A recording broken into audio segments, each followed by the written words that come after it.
Bubba Wallace here from 2311 Racing. Funny thing about being fast, you end up waiting a lot. First to show up, first in line, then just waiting. Me, I rev up Chumba Casino. With over 200 social casino games, no slow lanes here. Why sit around when you can spin? I'm already racing. Your turn. Play for free at ChumbaCasino.com. Let's Chumba. Sponsored by Chumba Casino. No purchase necessary. VGW Group. Void where prohibited by law. 21 plus. Terms and conditions apply.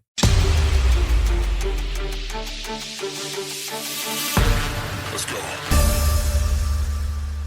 Oh boy, here we go. It's a Sunday evening. We're fresh off a hell of a weekend of pro wrestling and it's not even over yet. But as always, it is Mr. Young. And it's foreign. In the building, bro. What's up? Oh boy, that dramatic pause as he brings up and takes a swig of that Red Bull. The sponsorship, it's not in yet. There's no sponsorship yet, but you know what? It's all good, man. Bro, this is the road to actualizing that sponsorship. I've been in the rabbit hole trying to actually Google whether got Red Bull HQ in Singapore. But apparently don't have, bro. Or they used to be. But the address doesn't exist. I don't know. Maybe they exited the market a bit too soon, bro. Before foreign came into the picture, bro. That's why, right? So that's why you need to live up to your name and go to a foreign country to get that sponsorship. Bro, remember, there are two different Red Bull brands. There's the Asia one. I think Thailand is the place to go. The one you're drinking is Asia one, the gold can, right? Yeah, man. It's awesome, and bro. The silver can, by the way, is the Europe one. You see the Red Bull on the F1 cars. That one's the Europe one. That one more atas. Wait, are you talking about this one, bro? Oh my God, you have two? Just to confirm. I wanted to confirm which one. No, I think they are both. These are both the Thai brand. Oh, yeah. I see Thai. I see. Wait. Let me see. This tall one. It says Red Bull Plus, bro. Apparently because it's got zero sugar, but I don't believe a single thing that they say. Okay, people, everybody in chat, strap in. We are in for a wild ride. We have 2 cans of Red Bull here today, and oh my God. You know what? One for each show. That's why, bro. I feel like I should go to the fridge and get myself a drink now. Oh, no. You know, it's all good. You know, for me, it's not a gimmick, bro. I really need the energy. I just came out of reservice the last 1.5 weeks. Yes. Okay, who am I lying? Actually, my reservice damn lepak lah.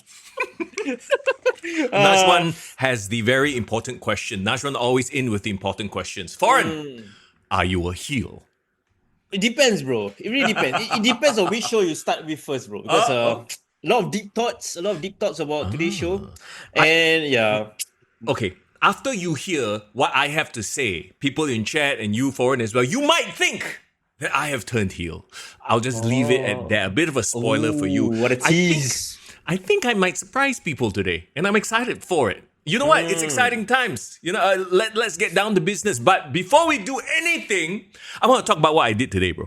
Okay, tell me, bro. Tell me. I spent the whole afternoon, my wife and I, we went to Courts, Tampines, the big one, the mega store, right? I see. Because BTO coming already. And the time goes by very fast. You think you have the time.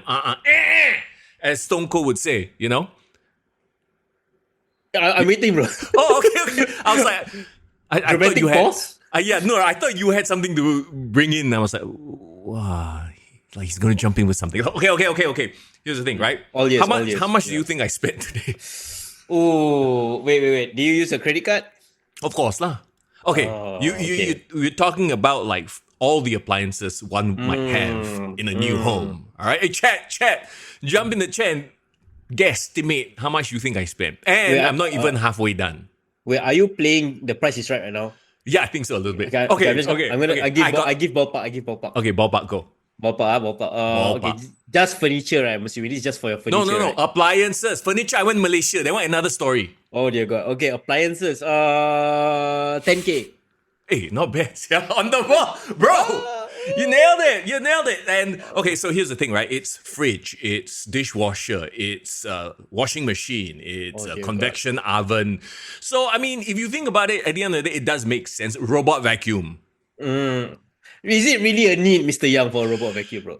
I mean, yes, it is. You know, we are very busy people, and the robot vacuum can got AI one, can scan. We got the model that can identify dog shit. Okay. It's important. You know what? Because I have 2 doggos. Once in a while, you never know, got accident, right? Like if you have one of those old-fashioned robot vacuums and they don't know how to identify certain things, What do you think will happen? It's not that you said dog shit that made me laugh. Why? It's the tone of your dog shit. It was like la la la la dog shit. Bro, I've learned from the school of WWE promos. Okay, gotta emphasize that part lah. Yeah, gotta have inflection one, okay? I'm a student of, not the game, but Paul Heyman. But so that's the thing, right? Like, if you don't have a robot vacuum that knows how to differentiate things, it'll just roll over the dog shit and then you'll just have a whole house smeared with dog shit lah. That's true. Okay, see, this is what I learned, Mr. Young. It's not about spending the money, bro. No. It's about making the connections, bro. When are we gonna get that Quartz endorsement, bro? Oh, see, bro, I swear, every single podcast we throw something out there. We got the Red Bull out there. Now we got Quartz out there. I'm gonna talk about like going to Malaysia, bro. On Friday, I went to Malaysia. I bought like a sofa, TV console, and a bed. Guess how much? In ringgit or in Sing? Let me Sing. think. Okay, Convert. Do the conversion. Guys, guess. Let me play. Maybe it's about... Bed got mattress one, so mattress plus bed frame plus TV console plus couch.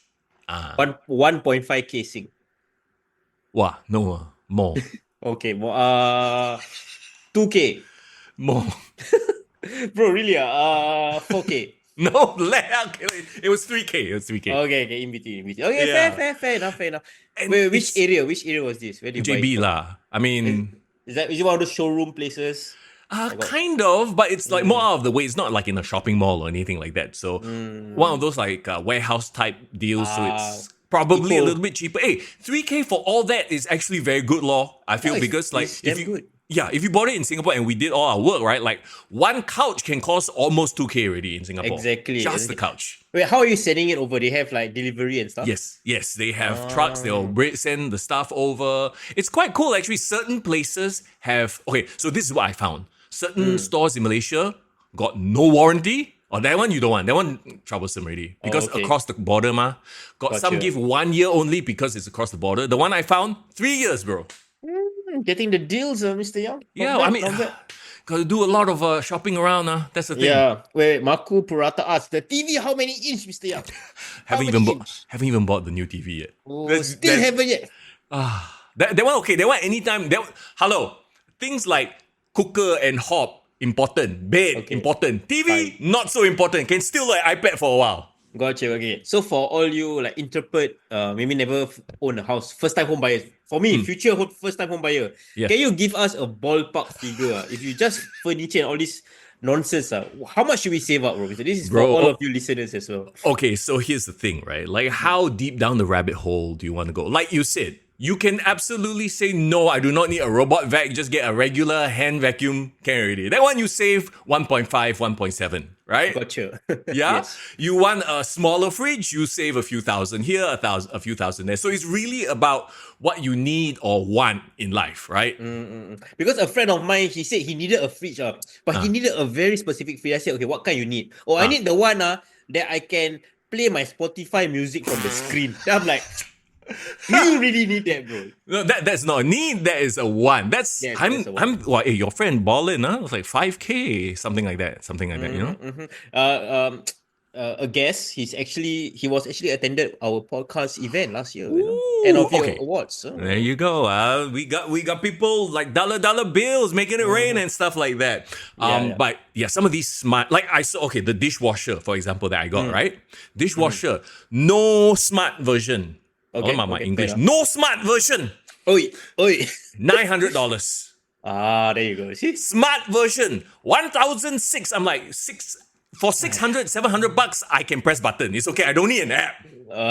Okay. So you're saying that these are needs, that these are wants that became needs. Is that Mr. Young? So okay, my point is some things you don't need to be smart. Like, okay, for the life of me, I can't understand why I would or anybody would need smart features for example, washing machine, right? Because it's not like the washing machine has a reservoir of detergent. You still have to put the detergent, then put the clothes. So what? Am I going to put everything ready? Then I'm thinking about, you know what? Instead of pressing start now, I will go downstairs to the McDonald's and eat. Then I press the start with the app. What the fuck for? Who needs that?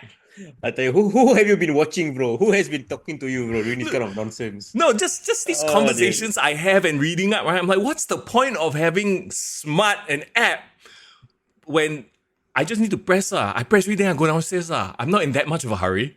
You know what? You don't need to have smart appliances. But what you need, right, is smart wrestling fans. I feel like we don't have enough of either, bro. That's the problem right now. Oh, why are you throwing shade right off the bat? What has happened, bro? Did somebody make a funny comment on one of our posts? No, nothing. No. Actually, no, I haven't been really watching our posts recently. Been busy, boy. Been busy. Oh no, but what I'm saying in general, and I'm not trying to cut you off on your conversation because I feel there's some links. Everything links back to wrestling. We've ascertained that in our podcast, right? For sure. I feel like budgeting for whether it's for house or for what I'm doing right now, budgeting for a trip. When I was on reservice, the whole time I was with my girlfriend planning a trip to New Zealand, bro. Nice. So I'm like, okay, YOLO. But one thing I realized, right, is that sometimes it's not about being smart, bro. It's not about being smart about your budget, bro. Okay. Sometimes, right, you just gotta take a leap of faith and just go for it, and then trust the universe that somehow the money will come back, bro.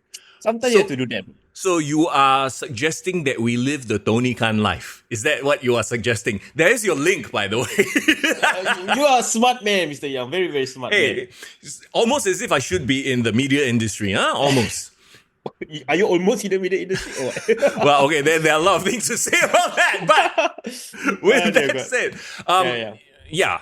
Okay. Hey, you haven't answered my question, bro. Oh, what was your question? You say it depends, but what is exactly? Give me a ballpark figure. How much you should be saving? Okay, just tell me, because I also need to save out, bro. How much should I be saving out? Well, I got a few years to take my BTO. Right, like what? Well, you're talking about just fittings and furnishing, right? 10K to 15K, law?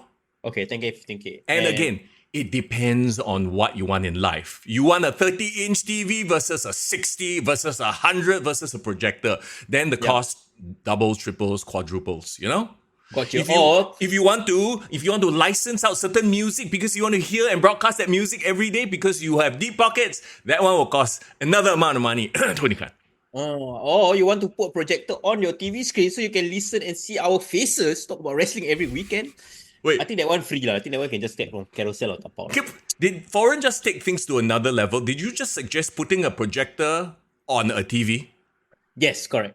So you got your TV, and then you blast the projector on the TV, so you got...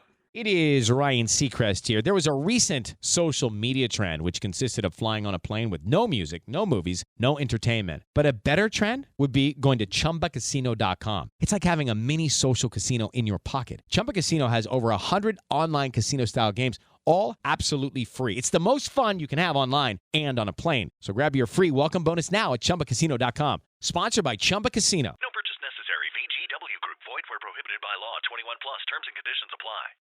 2 visuals. Yes, correct. Then people think, wow, layered experience. For fuck. Multi-layered. Okay. 4D experience. 5D. Bro, this is next level shit. The Red Bull, 2 sips in when we're talking rubbish already. Very nice. Okay. I don't know what's up with the preamble, but I hope we've bought enough time for people to just stream into the podcast. Hey. I think maybe can we give a shout out to these people as well? Absolutely. Irvin, it's good to see you. Maku, what's up? Najwan, how are we doing? Riz, Alfred, much love to everybody who's just, swinging in from the chat. Put Titantron. There you go. Shout out to all our usual suspects as well. And of course, we won't be remiss to giving a shout out to our podcast patrons. And you can see them on the ticker. If you want to be part of our Patreon as well, you'll see your name there. We'll give you guys a shout out. And talking about shout outs, the man! Hey, we have an update, no? Our fitness, finance, F&B, entrepreneurship bro, Hasif, sponsor of the podcast. He finally, every day, I'm looking for him and his stories. Finally, we got, look at this fit man. Look at him. Yeah, there he go. Wait, 8:21 in the morning going for a run. What were you doing at 8:21, bro? Bro, you are not even catching up on his last few days. Remember what I was telling you last week, bro? The guy came from High Rocks, went climb Mount Rinjani. Did you see it, bro? Yes. You told me about it. This guy is, I tell you, Darby Allen looks up to him, bro. Oh wow! I mean, man, a little bit of a spoiler there. But Shanrik, good to see you as well. Yes. Yeah, I was just about to give him a shout out because what a cool name. Who's hungry? I am. Because Shanrik, who's hungry? Very good, very good. So yes, big shout out to Hasif, the sponsor of the podcast. You can always drop him a follow, please do, on Instagram. Hasif_captures. He loves the pro wrestling community here in Singapore. Like, he may not be the biggest fan, but he understands passion when he sees it. And that's why he's here to help us stoke these passions as we are about to stoke your passions in pro wrestling in just a few moments. If you ever want to, get any advice from him as it relates to finance, fitness, F&B, entrepreneurship, drop him a DM lah. Have a day with Hasif. I'm not sure about stoking. I'm more familiar with stroking, but for Hasif, right, I think. Sorry, did I say something? What? Sorry, yeah. Anyway, for Hasif, I was saying he's a big guy. Nashwan, do your thing. Nope. Nashwan, do your thing. Nope. Stop you mean Stokely Hathaway. Hathaway. Wait, Najwan says foreign asked the LCS players if they listened to Mexican music yesterday. I did in fact, yes. Did you really? Oh god. Yeah, I bet. Did you cite your favorite Mexican band? No. Okay, so I need to give some context for those of you. Okay, before we dive into the wrestling, yesterday I was at the Adidas kit launch of the Lion City Sailors, bro. Our local club has leveled up. Has partnered with the German Giants, bro. So very cool. Yeah, they did a kit launch at the Adidas HQ at the brand store in Orchard. Saw a few familiar faces. Of course, Najwan's there, our creative director of LTS. And I saw a couple of some of your DJ friends. I don't know whether you know them personally. Maybe Catherine Robert. I think she was the MC. Yeah, and then, from class. And then Sean, not Sean Rick, but Sean from SGAT was there as well. So a couple of old faces, wrestling faces, and so LCS is a pretty. I love how you just call Sean a couple of old faces. Like he's not that old, bro. Why you starting again, bro? Why? Familiar faces. That's what I meant. Yeah. I saw him at the Superman, which is another thing we need to talk about. But yes, I saw him at the Superman movie premiere. Yeah, let's talk about Superman in a bit. Yeah, so a lot of the LCS players were there. There's a mix of local players. Well known, Izwan Mabo is a great goalkeeper, and then we had one guy, Safwan Barudin. He was Singapore's centre back, and international centre back, has played for years, but he left the Singapore League in his early 20s to go play in Malaysia, Selangor, and all that. Right. So he was even a captain for the club. So he was really a big deal. And he just came back this season. So we have a lot of good local players. But there's this one guy, bro. One particular player I'm a fan of, bro. Okay. Because he's a left back. He's Portuguese. Okay. His name is Diogo. Named after one of my favorite Liverpool players, the one that we talked about last week. And he's Portuguese lah. So I was like, hey bro, you listen to Mexican music as well? Okay, but first of all, that's not how I introduced myself. So I was queuing up, to get the thing signed and all that nonsense. I was like, hey, introduce myself. I hope you weren't wearing a Kick to the Gut shirt. Please don't embarrass us like this, bro. I was like, hey, I was at your, I saw your game, you were great in the finals last season. I'm happy that you signed for the team because, bro, he's 21 years old, but the club signed him he was on loan from a Portuguese club, and now the club signed him on a 5-year deal, which is very, very rare in local football because, 5-year deal is like might as well become citizen already, right? So I was like, I'm glad, you're enjoying Singapore. I know I look forward to seeing you. That's it. By the way, I love listening to Mexican music lah. In my head, I'm just assuming all Spanish people listen to all the music, bro. It's like telling he's Portuguese. He's not Spanish. He speaks Portuguese. Yeah, but Mexicans speak Spanish, Brazilians speak Portuguese. They're all linked, right? No? Am I generalizing? Well, Alvin, there you go. There's a Foreign's update on his Mexican music journey. That's also, he was like, no, amigo, I don't listen to Mexican music, but thank you for supporting us. I was like, okay, no problem. That was the extent of our conversation. You should have taken out your phone and open YouTube. Here, I recommend you this one. Mystico. You know Mystico. Mystico. Oh, dear God, yeah. Nah. So that, yeah. But anyway, that's my attempt in making, the local football players try to listen to some mystical music. But yeah. At least you didn't ask him if he was a heel. At least you asked him a somewhat relevant... relevant question. If that could even be the term relevant to be used. But yes, very cool. Yes, but correct. Yeah, so guys, go check out the new Lion City Sailors kit. It's really fresh. They have it in white and they have it in blue. Yeah. I think quite cheap, $85. Not bad for a local jersey. Let's go. Yeah. Oh shit. Hey, I Okay. did my part, Najwan. I already promote for you. Okay. Yeah. There you go. Done. Now the memes will come. Okay. Okay. At least you never ask him about egg tarts. I Is this don't get that. Yeah, I don't get that. Why Okay. egg tart? Oh, Portuguese egg tart. Yo. No. Sorry. No. My Portuguese cuisine knowledge is not there. Not enough. You might as well ask him if he knows Ronaldo. You want to be that sort of like, Stereotypes, yeah. hey, you know Ronaldo or not? Oh Like my everybody, it's like, you know, when you get a foreigner who knows like one Singaporean and then it's like, hey, do you know Lim Ah Bing from so and so? No, I don't know everybody in Singapore, bro. Yeah, no. Like if I were to ask him that, he would probably look at me like, "Sui." Can you imagine? Because every single Portuguese player you go to them, "Sui." They're like, "Hey, fuck you lah." Like your head. Oh my god. Okay, so we yes. went from furniture shopping to the new kit. Do we want to talk about Superman before we jump into? We gotta talk about it a bit lah. I assume you watch. Of course, I did. Of course, Okay. I did. What's your thoughts on Superman, Mr. Yang? Oh, I actually put up a video, instant thoughts, right after. You can check it out on my Instagram and TikTok. That's a cheap plug for my content. I loved it, man. James Gunn, you know, he has it. He knows how to make and craft a story where, even though I was a bit worried in the first like quarter of the movie. I don't know if you felt the same way. Like immediately you get thrown into this world. There's no world building. It is established, but by the middle part of the movie, it didn't matter anymore. So James Gunn is so good at doing this thing where he puts you in, and at first you're like, oh shit, like everything's happening, but he catches you up, not with things, not with exposition, not with, oh, blah, blah, blah, blah, blah, people telling you, but actually showing, alien invasion of Metropolis. Oh, it's just like any other day. You know, Superman swooping in to save the day. Oh, it's a normal thing already. And you very quickly understand what's going on. Yeah, it felt like an episodic episode, like you're thrown into the middle of a series. And I think maybe because this is by design, right? Like James Gunn wanted everyone, or assume everyone already knows about Superman lore. He doesn't want to retread all these, same old tropes. He wants to approach a different story. Probably that's it. True that. No spoilers, don't worry. For those who haven't watched yet, none of what we are going to say gives away any plot points. We're just saying that, oh my God, here we go. There's this group of people right now, right? The Snyder diehards. Which is HS Lee lah. Yes. What's up, bro? There's always one. There's always one or two. Look, it's a different style. I think that Zack Snyder desaturated, broody style is great for Batman. It works. Not for Superman. Superman is about hope. It's about being like a beacon of light for people despite all that is what Superman is. Not a broody mofo.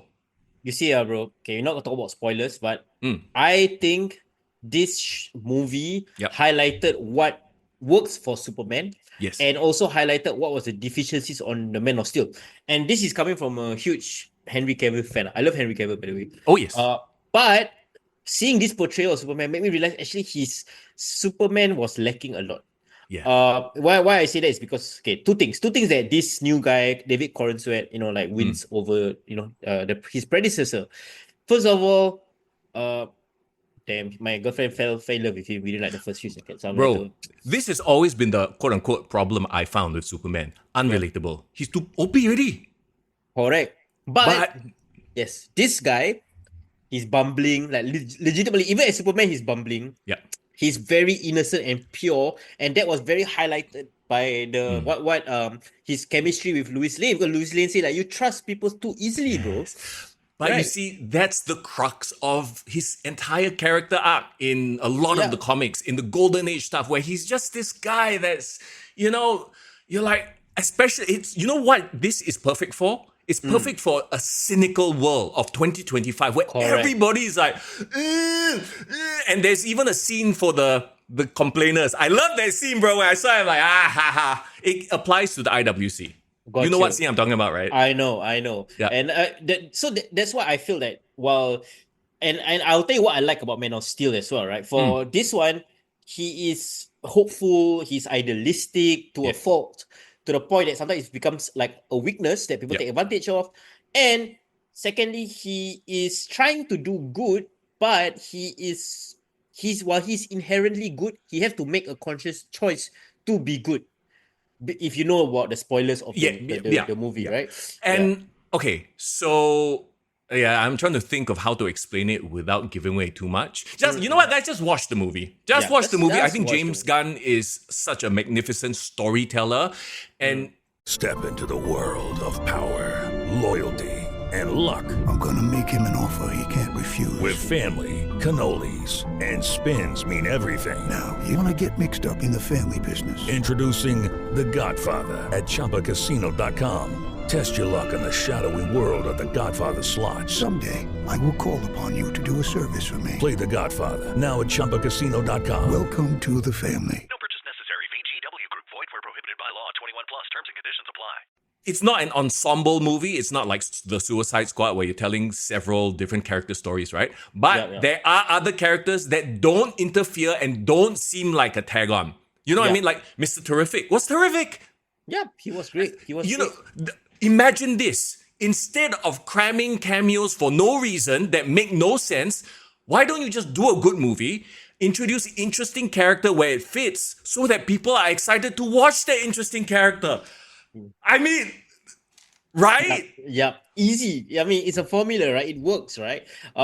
And one thing I can say about, Henry Cavill that I actually really, really liked was that Superman focused on him being in isolation, feeling lonely because he's a god and he feels like, no one can relate to him. I found out what is the secret formula, bro. Why he is the way he is, why David Corn said Superman is the way he is. It's their Earth parents, bro. Okay, so there, Because and it's also the director, lah. Let's be real. Yeah, the director for sure chose the team, right? Yeah. But in the story, the Earth parents of Henry Cavill's Superman, Kevin Costner, did not want him to reveal himself. Yes. Because he was scared people would, think. There is that infamously stupid scene. Yes. And this one is not a spoiler. This is from the Zack Snyder movie, 10 right? years ago, yeah. Yeah, where Costner is like, no, don't save me as the hurricane. Yeah. I'm like, this is the stupidest shit ever. Like, exactly. Bro, that's your dad. You are Superman. Go and save him. Who gives a... Like, oh my God. So he wants him to live with guilt, right? Basically. Yeah. So that's why Henry Cavill Superman is so emo, right? Look, it's just a very different direction and one that, to me, and I think to you as well, just doesn't vibe with Superman. You want to do it Batman, that's perfect. Correct. Irvin says, suddenly feel like listening to Five for Fighting. I'm only a man. Yeah. Look, the new Superman is a lot of fun. It's something that we desperately need in 2025. I'm a huge Marvel fan. Right? I always will be. Less so a DC fan. But this movie has made me want to watch more DC. Yeah, I feel excited about the future. Yes. I love what's the direction they're trying to go for. And you know what? Maybe I can end it on this note. If you had a stressful week, it's a great way to de-stress. Watch Superman, guys. Bro, how many times you tear up? How many? I tear up every time my girlfriend say, "Wow, he's so hot, yeah." Like, because you're like, why you never say that about me? Yeah, what about me? Do a Dolph Ziggler. What about me? What about It should have been me. But to be fair, Louis Lane was also beautiful. So I was also eyeing over her. That one, another one. Their dynamic was really good. Yeah. A lot of the movie worked. But my girlfriend spoiled it for me, bro. Why? Don't spoil it for other people. No. It's nothing to do with the storyline. So she was in an aesthetic clinic, right? So she was looking at her. She looked at me. She's like, "Hey, she got do Botox." And I'm like, "Huh? What you mean?" Very obvious. I said, why? How? What? Because in my head, I'm like, no, she's perfect. Can't say she do Botox, right? If you watch it again, right, second time, right, she said, right, every time she talks, right, her forehead got no expression because her forehead is too like tight.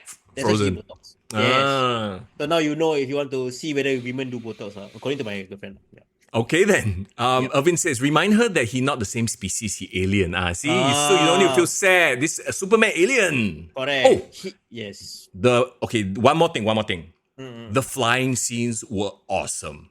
Yeah. Some of the best flying superhero scenes I've ever seen. CGI was actually really, really good. They obviously spent a lot of time on it, but the flying scenes, if there was any character that needs good flying scenes, it's freaking Superman, and they nailed it. I mean, that's great. That's great. I agree. I think it's a fun visual experience, and also it's a great story. Story trumps all, Mr. Young. Nicholas Hoult! How can we not bring out Lex Luthor? Finally, a Nicholas Hoult that's not Jesse Eisenberg. Bro, by the middle of... Because, again, they threw us right in. Like, he has a hate going for Superman, and they never really explain it. I'm like, why you hate this villain so much? But by the middle, you don't care anymore. You feel through his actions and everything. Again, show, don't tell, show, right? James Gunn showed us what a dastardly person this fellow could be and why you should hate him. Yeah, and also he explains why he despises well. I mean, he explains not through him telling, but through the actions of why. Yeah, You know what I mean, he does explain it a little bit at the end, but whatever lah. By then, you don't really care. You forgot about it. You're just like, yes, or no, depending on what actually does or doesn't happen in the movie. Yeah, I feel very hopeful for the DCU. By James Gunn, and I can't wait. I can't wait for the next one, bro. Green Lanterns, bro. That's my guy. Ooh, the Green Lantern Corps is the next one, right? Correct. Another very such-out man, bro. Just tell you first. Okay, there you go. That's Superman. In just a bit, we will talk about the other property that Warner Brothers owns, AEW. You like that link there? I love that segue, Mr. Young. Yes. And, their big pay-per-view All In. I will be very honest and say I did not watch the full thing because I did not have 6 hours to spare today. Yes, I did not sleep with the intern, Mr. Young. Wow, 1990 calls they want their Bill Clinton reference back. Correct. I guess DX reference if you want to talk about wrestling. You know why I say that, bro? Why? Because I was up all night from 3 a.m. to watch All In. Did you drink Red Bull while you did it? That's why I need Red Bull now, bro. Okay, but I'm still sleepy, bro. Let's go chronologically and talk about Saturday night's main event. Actually, if you want to be chronological about it, anything from SmackDown that jumped at you, I did not watch SmackDown at all. Didn't have time. I watched SmackDown, but nothing really stood out. Like, to be honest, I think they were all kind of buying time for SNME. Yeah. I would even say I skipped NXT, Great American Bash. So did I. Yeah. And you want to know something else that both of us probably skipped, didn't even know existed? What? Ring of Honor put out Super Card of Honor, if I believe. Are you serious? Yeah, they did. Wow, that's mad. That's mad. Yeah, so we don't care. But there were some references from the event that they mentioned in All In, so I knew after the fact. So that's why, yeah. I mean, okay, like at this point, really, like unless you do nothing but watch wrestling, there's no way we could have caught up. So we watched what quote unquote mattered, I suppose. We watched right? what we could. But one big travesty happened over the weekend. I can't believe they did this to my girl. Oh. Stephanie Verker was on the main event of Main Event. Huh? She was on... as in the show main event. Not Saturday. All right, I was like, since when was she on Saturday Night's Wait. She was on the main event of Main Event. Yeah, because I was looking at YouTube, like looking for the SNME live stream. Right before that was Main Event. The full episode came out. And like it was her versus Ivy Now. That was like the main event of the show. Then I'm like, why? You put my girl in, freaking Main Event and not on SmackDown? What's wrong with you guys? Come on. Yeah, she should be like... Okay, you know what? There's still Evolution. She might just... Okay, actually, speaking of Evolution, right? She's in the big Battle Royale thing for... Correct. Number one contender at Clash in Paris, right? Correct. Clash at the Castle. Correct. Now, how many of you guys in chat right now are hyped for Evolution? On a scale of 1 to 10, what is your hype level for Evolution? Because I'll be real honest with you. I'm all for supporting the women and having their own PLE. But the build has been so lackluster. The division has sort of been oh my gosh, I hate saying this, but like my anticipation, my hype level is like a 5 out of 10. It's barely there. I would say they are still trying to build up the pay-per-view all the way up until even SNME, they were doing some angles to promote it. But what's lacking is I would say a dream match, like a headline. Okay, the original Evolution, they had Nikki Bella and Ronda Rousey. At that point in time, Nikki Bella was really at the peak of her Total Divas popularity. You would know, Mr. Young. Yes. right? And then you also had Charlotte versus Becky Lynch, which was like a crazy heated rivalry, right? The closest I can say to this show is probably Jade Cargill and Naomi. Right. But right? even then, right? Yeah. Yeah. So like I feel like it's lacking. It feels like there is no headliner match. Yeah, I agree. No hype. I agree. No hype. It's a real shame too. Like you look at chat right now, people are throwing up 2s and 3s and 0s, and -10 seems a bit much, lah, bro. But Come on. yeah. Did you see this other tweet? I think Saraya retweeted it as well. The top wrestlers who get the most negative comments, and like a large majority of them are women. I saw that. Number one Right. was like Charlotte Flair or something like that, right? Yeah. When I saw that, you know what the first thing that came to mind? What, bro? That's kind of shameful, but also I'm not surprised. Yeah. And okay, like I'm not surprised because I know men. That sounds weird for me to say, but you know what I mean? Like, and there are guys that can be really toxic and like this toxic internet culture, right? Men are most likely to be online doing shit. Yeah, and being, well, for lack of a better term, sexist about things, right? Yeah. If you think about it, right, do you really know of any women who's always constantly online and like being a hater online? No, Not yeah, really. rare. Yeah. Women don't do that. Yeah. They probably do it behind your back in person or what, but they won't do it online. True. You can. Yeah, it's So, yeah, I don't know. it's simultaneously like not surprising, but also like embarrassing. To be honest, I think we need to do better as men. And I'm not trying to be white knight about things, right? But when like, Okay. I use the wrong term. But here's the thing, like, okay, when for example, like my wife tells me about things about how like guys can be very creepy, you know, sometimes around here, and I'm sure that all women have come across situations like that, and women are more likely to suffer situations like that, right? Is that something your wife also goes through? That Yeah. Once in a while, you know, Oh, damn, like okay. the creepy uncles be like, you know, like Always the overtly- creepy uncles. It's always but hey, you know, there's also not just uncles. There's just creepy guys in general, right? I think we owe it to humanity to just do better, lah. All of us. My suggestion, right, guys, is to get a life, lah. Yeah. But if you have a life, right, it's so hard to go online and just talk shit. You know what I mean? That's true. That's Usually very the true. trolls they are fucking like nothing to do going on in their life, bro. Yeah. You know what I mean? And okay, let's be very clear, right? We're not talking about like, oh, let's give a breakdown of the pay-per-view and this match didn't work well because, you know, blah, blah, blah. I'm not talking about that. Like, I would like to think for the most part, we try to be honest and constructive about what we say in terms of these reviews, right? We try lah. Sometimes the Red Bull gets in the way, you know, and then like my true opinion kind of slips out. But usually I try to. I'm a very objective guy, you know, Mr. Young. You know that, right? Yeah. The Years objective have foreign. Yes. Hang on. Actually, Rhea Ripley's JD version versus Bianca as both were champs. Riley Herbst from 2311 Racing here, and you know what grinds my gears? Waiting for coffee. But instead of counting frappes and lattes, I fire up Chumba Casino. No apps, no fuss, just fun social casino games to pass the time. By the time my coffee's ready, Order for Riley. I've already taken a few victory laps. Next time you're stuck waiting, make it entertaining. Play for free at ChumbaCasino.com. Let's Chumba. Sponsored by Chumba Casino. No purchase necessary. VGW Group. Void where prohibited by law. 21 plus. Terms and conditions apply. It's a dream match. Rhea Ripley's JD version. Judgment Day version.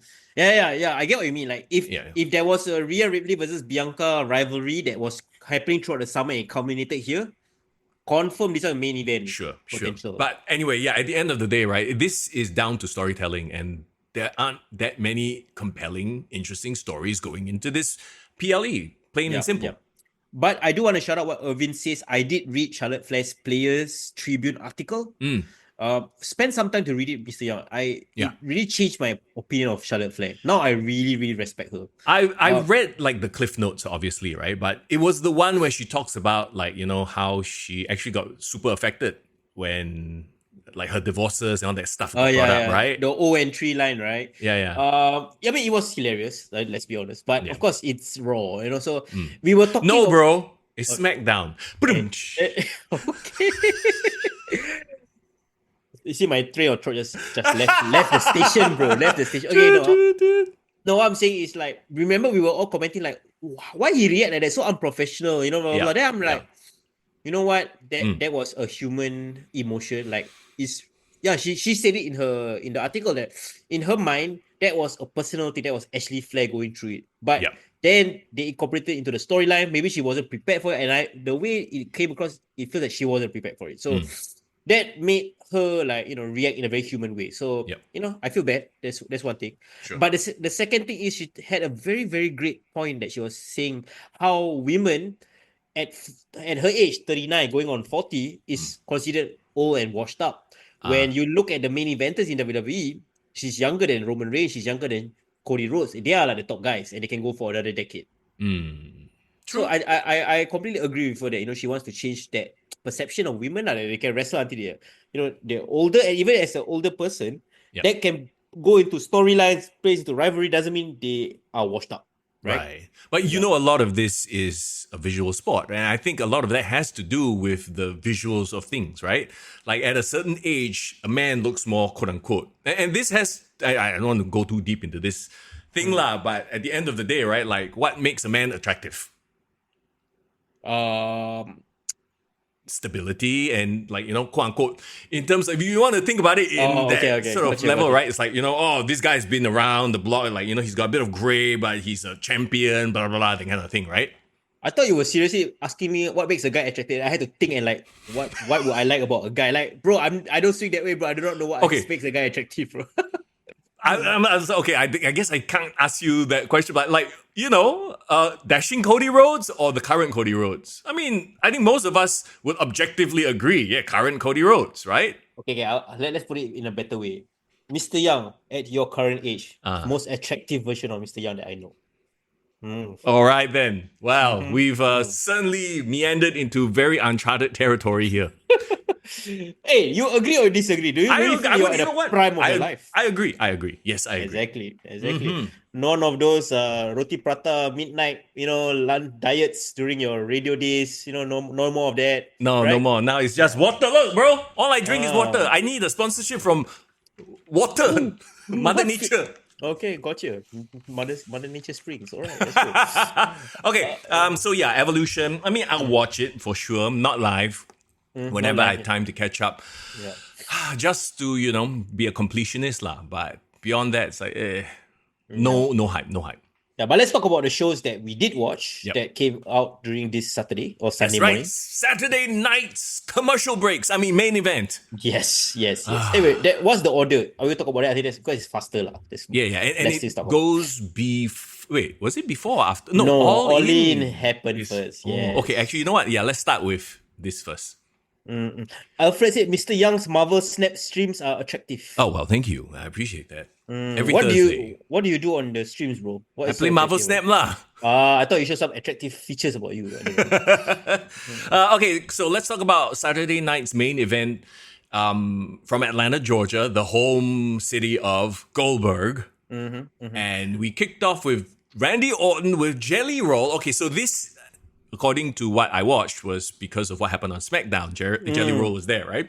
Yes. Versus Drew McIntyre with Logan Paul. Logan Paul somehow inserted himself. Fill in the blanks for me, bro. Yeah. So this whole thing, there was some rumors they're gonna do like a celebrity match between Logan Paul and Jelly Roll. You know what? Credit where credit's due. Jelly Roll came out on SmackDown. He has lost a ton of weight. Yeah. He's like half the size of he was last time. Okay. Like last year SummerSlam, he was like the main. I think his song was like the main soundtrack. Yeah, musical guest lah. Yeah, and he was like he was like DJ Khaled. Okay. Now he's like half of DJ Khaled. You know what I mean? So no longer we the best, it's we the half. Yes, we the half. So he looks good, right? So gotta respect that. But then, can he really wrestle? Can he really go to the we do not know. Right. Well, that's why this is a tag team. I mean, we're spoiling a little bit, but we know where this is going. So, okay, I know I've seen the online chatter, people complaining like, why is this even happening? So at the end of the day, there's always going to be a celebrity match, right? It's an inevitability of the TKO era.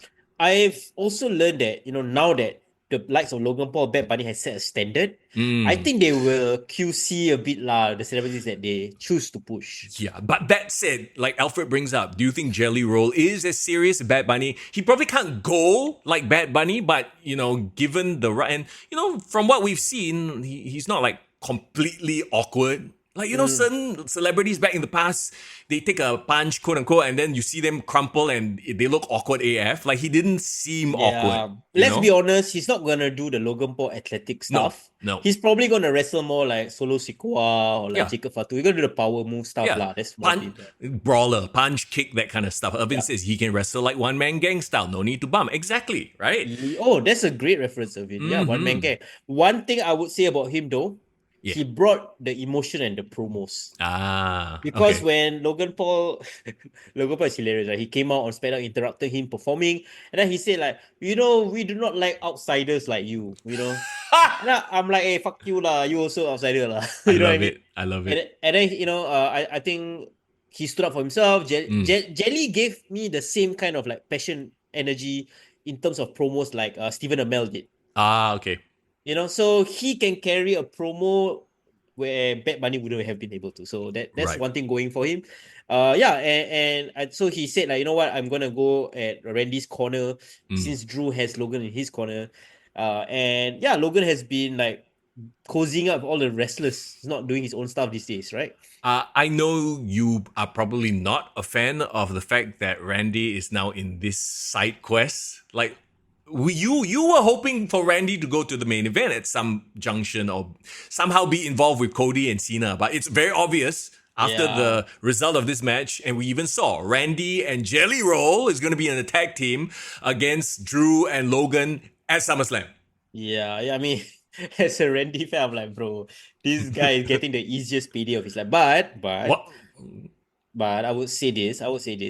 If this is going to be the main event celebrity portion of the show, and they're going to get a lot of mainstream buzz, I'm more than happy for Randy Orton to get that mainstream TMZ, E-News, exposure, like, and Drew McIntyre as well. So it's not, it's still a win-win in certain ways. Yeah. It's just that, I mean, like, Jelly Roll, like, what is he gonna Jelly Roll, Jelly Roll, what's going to bring to the table? I really don't know. Okay. Tell me in terms of like Jelly Roll is a hip hop star, right? Country star. Okay, so country rap star, right? Because I'm trying to like figure out in terms of I'm in my mid-40s already. I haven't been keeping up with all the kid and the hippity hop and the R and the beer. Hippity hop. You're showing your age, bro. I'm kidding. I'm totally 100% kidding. But yeah, where is he in the realm of popular culture right now? I would say he is like, quote me if I'm wrong, he's like Post Malone like that.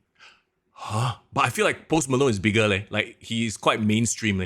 Yeah, Post Malone is huge mainstream, but Jelly Roll is like there. Like okay, maybe not internationally, maybe in America. Maybe because his hometown is Nashville, Tennessee. So Nashville is more known for the southern like country stars. Yeah. So some country stars are really, really huge in America, but like they will never be popular around the world, kind of thing. For sure. Okay. So So he's one of those guys. Big in America, everywhere else, most likely we don't know who he is. Yeah, but maybe that's what he wants to do. Maybe he wants to be known internationally. That's why he does his WWE deal. No, there you go. Yeah. So okay, that's cool. Like again, Randy, Drew, easy. I don't want to say easy payday, but it's a good payday for them, right? They get the celebrity rub as well. The match itself, okay. I mean, it's Randy, it's Drew. I don't think there's anything like crazy in terms of this match. The match was too short. That's one thing. Secondly, the match was to build like Jelly and Logan's interference. So it really didn't showcase them. Yeah. How you can showcase the two of them. Yeah, it's basically a setup match. Like it's not a match, it's a setup match. Yeah. And couple that with all the crazy amount of commercials and ads. I'm so happy I watched this after the fact. So I can skip through all that nonsense. Bro, as I was watching this, I'm like, actually very easy watch. Then I realized that's because I'm skipping all the commercial breaks. Fuck, bro, the commercial break is like twice as long as all the Netflix commercials, bro. I can't imagine people watching this shit on NBC on a Saturday night, watching basically commercials. I tell you, I'll be so pissed off if I was in America, but it was nonsense, lah. Yeah. Bro, that's all anyone could say on YouTube. So the match itself, again, a bit of a nothing burger. just basically leading up to SummerSlam. Yep, it is what it is. Okay. Solo Sikoa, our favorite MFT. I don't know why every time they say MFT, I think of like some sort of crypto coin or NFT. That's true. Bro, Solo, my favorite guy now, he is WWE's aura farmer. Yeah. That's what I'm hearing everywhere, you know? Yeah. He's hilarious. I think he did, I can't remember what he did in the match that like made me laugh my ass off. I can't remember. No, I know what. Oh no, it was not the match. It was like before the match. You know, they were doing the backstage promo and people are walking into the arena. And then he he walked into the security, you know, the security door thing. Yeah. And the beep, beep, beep, beep, beep, the security check thing lah. Yeah. And then when you go in, it was beeping because he was holding the title, right? Yeah. And he turned behind and he like, he got that prissy face. I'm like, wow, this guy fucking hilarious. I cannot yeah, so he's my favorite guy now. I think he has trumped Jacob by a bit. Yeah. I mean, we talked about it at length last week, right? About how like Solo is now the guy with the aura and Jacob is kind of just the guy there. There was a cool moment, I suppose, like obviously the MFTs would get involved. Like that one is quite like obvious. There was a cool moment when the Jacob faced off against Tala. Tala Tonga. Oh god, these names though. Hikale was better. I mean, yeah. Tala Tonga, Tama Tonga, Tonga Loa. Like, oh my god, a commentator's nightmare. I guarantee you, in one of these like multi-man fracases, right? They'll confirm cock up the names one. Tala Tama Tonga Loa. That's how you memorize it. There's too much shit already. The match itself, what did you think, Jimmy Uso? Well, Jimmy Uso is such an interesting position, right? Because he is coming off like a big feud. With the storyline with the bloodline. I mean, it's been a year, right? Since his feud with his brother. The brother has gone on to become super popular, like a big deal. Yep. He's kind of stayed in that upper mid card or like, you know, main event range, but he's kind of figuring out what is his identity beyond the bloodline. So that's an interesting position. But what he's doing now, he's still associated with bloodline storylines because he's fighting Solo Sikoa, allied with Jacob. So I always felt like this match was a throwaway filler match because the real prize is still to go back. It is Ryan here, and I have a question for you. What do you do when you win? Like, are you a fist pumper, a woohooer, a hand clapper, a high fiver? If you want to hone in on those winning moves, check out Chumba Casino. Choose from hundreds of social casino-style games for your chance to redeem serious cash prizes. There are new game releases weekly, plus free daily bonuses. So don't wait. Start having the most fun ever at ChumbaCasino.com. No purchase necessary. VGW Group. Void where prohibited by law. 21 plus. Terms and conditions apply. To Jacob, right? Yes. Yeah, so I don't hate it. I do like Jimmy in certain aspects. I wish he had his ability to show more personality. Yeah. He does. Like, for the most part, I think what you mean is he gets more opportunity to. Because I just feel like he's just there to fill in a role, and that's about it. And he does it pretty well. Every time he has promo time, we've said it before, like, sometimes he can be funnier than Jay. Yes, he is I think he's the funniest guy until we discovered that Solo also is a comedian lah. All three of them should just get together and do like comedy shit. Yeah, but I think Jimmy needs to really break out on his own and does a storyline beyond the blood. That's what I'm trying to say. But here's the thing. They're probably going to put Jay and Jimmy back together at some point. So it's like, no, I'm probably going to get them back together. What Jimmy needs is like a Matt Hardy breakout gimmick. For the longest time, Matt wasn't as cool or as popular as his brother Jeff, until he became Broken Matt. And then he was like, oh, okay, this guy is his own guy. Yeah. So Jimmy what is his broken era? Like, I guess we'll find out soon. Yeah. Because he can't be the funny guy anymore because Solo is that guy now. Yeah, he needs to grow in a certain way. Not horizontally, I mean, I'm saying grow his character lah. So yeah, shall see. Yeah. Now, again, another match, like, to your point, right? Like, it wasn't a horrible match by any stretch of the imagination, but it's very like, okay, it's by the way. And okay, I also need to reiterate, right? Saturday night's main event is literally just another TV taping. I don't know why people keep comparing it to All In. It's not a pay-per-view. It's not a big marquee event like a SummerSlam or WrestleMania. Yeah. You know? And like there's as the shows go along, it's not as special as it was. Like when the initial run, they really pushed the nostalgia factor they had.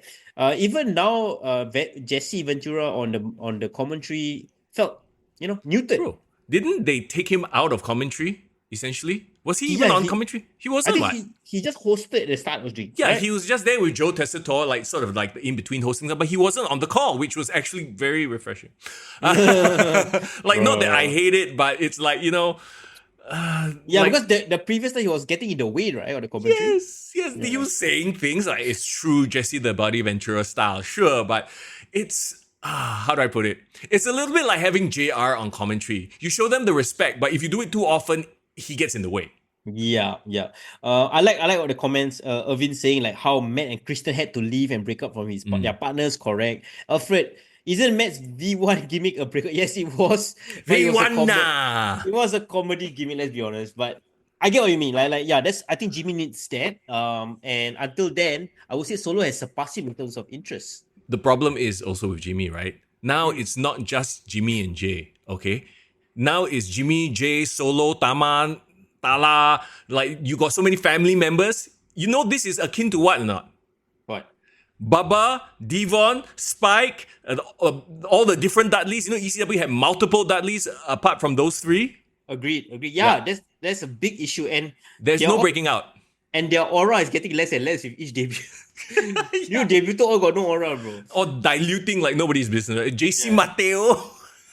Doesn't Tala feel like the most no aura giant ever? Like even Great Kali had more aura than him, bro. Okay, I feel like I reserve judgment. We need to see him do some destroying first. He needs solo match. Yes, he needs to destroy somebody. Get him in there with a couple of jobbers, a 2-on-1 match, have him like destroy people, and then okay, maybe build that aura there. Maybe, yeah. Okay, let's move along then. Oh my gosh, this one snake bit, huh? LA Knight. Yeah. Oh my god, that took you a while. The red bro, have another sip. Yeah. Chug it.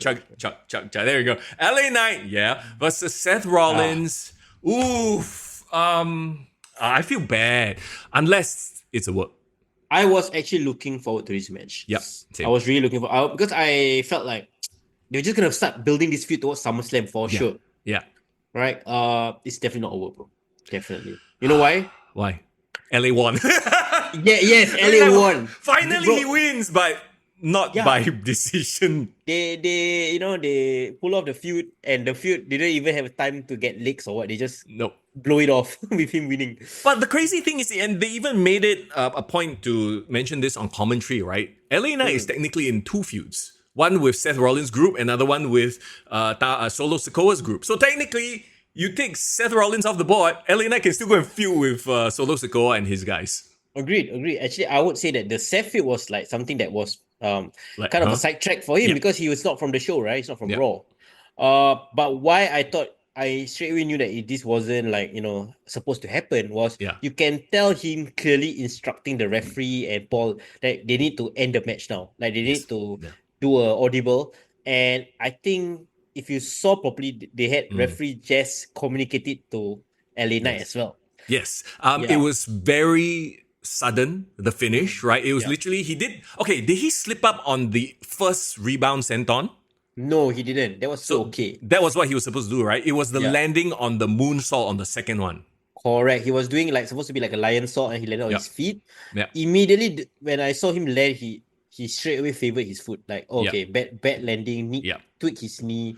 See, that's the thing. Like, I feel like if they were working it, that's what he would do as well, right? Yes, but the thing is, immediately when he went at the corner and the ref was checking on him, LA wanted to continue stomping on him. What? Yeah. But then the ref was like, hey, no, he's legitimately injured, right? Correct. And if you even notice after the finish, you can tell LA Knight's facial expression was like, fuck. Like, he was pissed off because this wasn't the finish. It was very rushed. Basically, it bullshitted through. Basically, it screwed up the plans, essentially. Yeah, because it was literally like, okay, just Seth comes out, immediately takes a BFT, pump, pin, 1, 2, 3. It's like such a cold finish, right? Doesn't it remind you of Stone Cold and Owen Hart in a way? Yes, a little bit. But what if? And because here's the thing, like I feel like LA Knight has been involved in several with Drew, with several like worked shoots, like shoots that they try to make Hey, it's Ryan Seacrest. Life comes at you fast, which is why it's important to find some time to relax.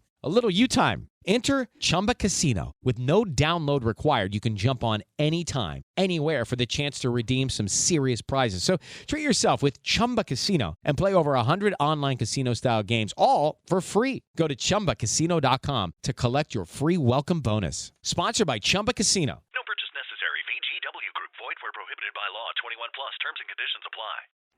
They work. That really look like a shoot. So I'm actually still holding out hope that this is work. Mostly because I don't want Seth to be injured lah. Yeah, I don't want Seth to be injured for sure. But I see this as an opportunity.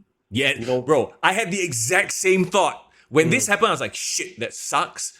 But it might be a silver lining in that Seth goes away for a while. And that makes his cash in so much bigger. Because now we're seeing him every week holding the briefcase. Correct. The best cash-ins are always the ones you forget. Yeah. I would like that direction. But I would like to pitch something as well, right? Imagine Seth playing the Bret Hart 1997 injured role. Okay, right. Remember, he was every week he was in his cars or on his wheelchair. Just whining every single day. And then like he gets all his goons to do all the dirty work. Yeah. But it keeps Seth on TV. Right, he doesn't go away even though he's injured, but he can like kind of orchestrate, be the architect from the backstage, you know. Yep.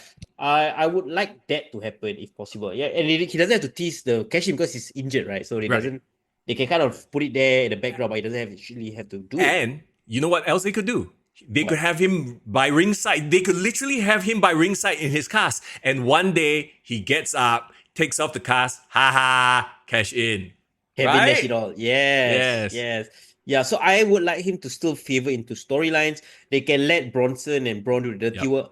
Though I think this necessitates a new wrestler to join. Yeah, I agree.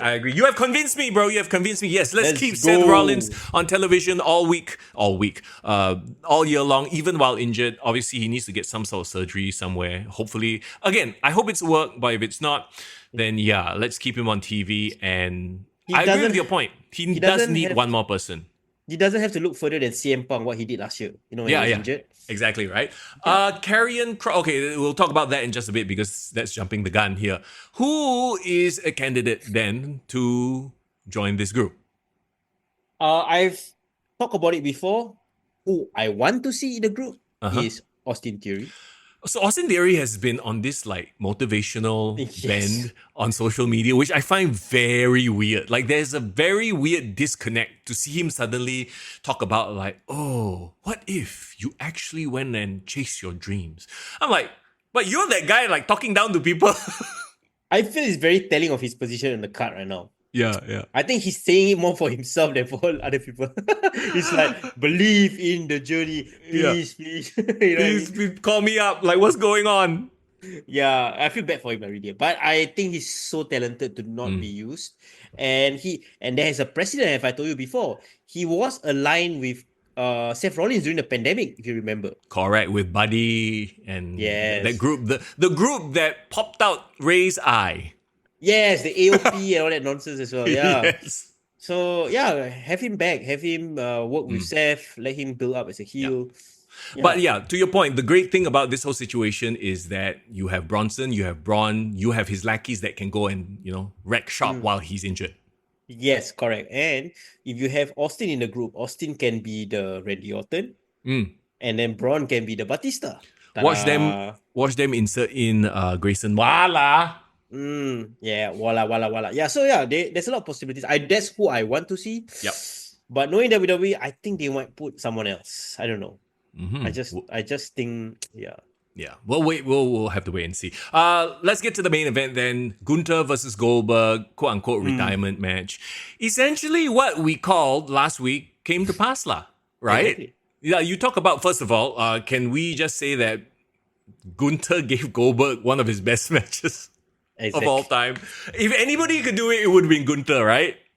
They kind of skip all the Goldberg tropes. They had him do an actual wrestling match. Yes. They had him spearing him and then miss kena the barricade.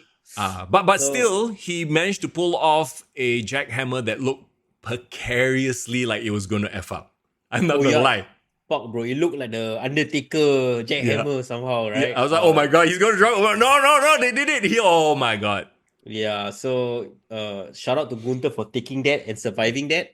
But you know what? They played up to both of their strengths, I think. Yeah. Yeah. Yeah, the good thing about a match like this, and this also goes to like the type of wrestler Goldberg is and was, right? I'm not he's not Jeff Hardy.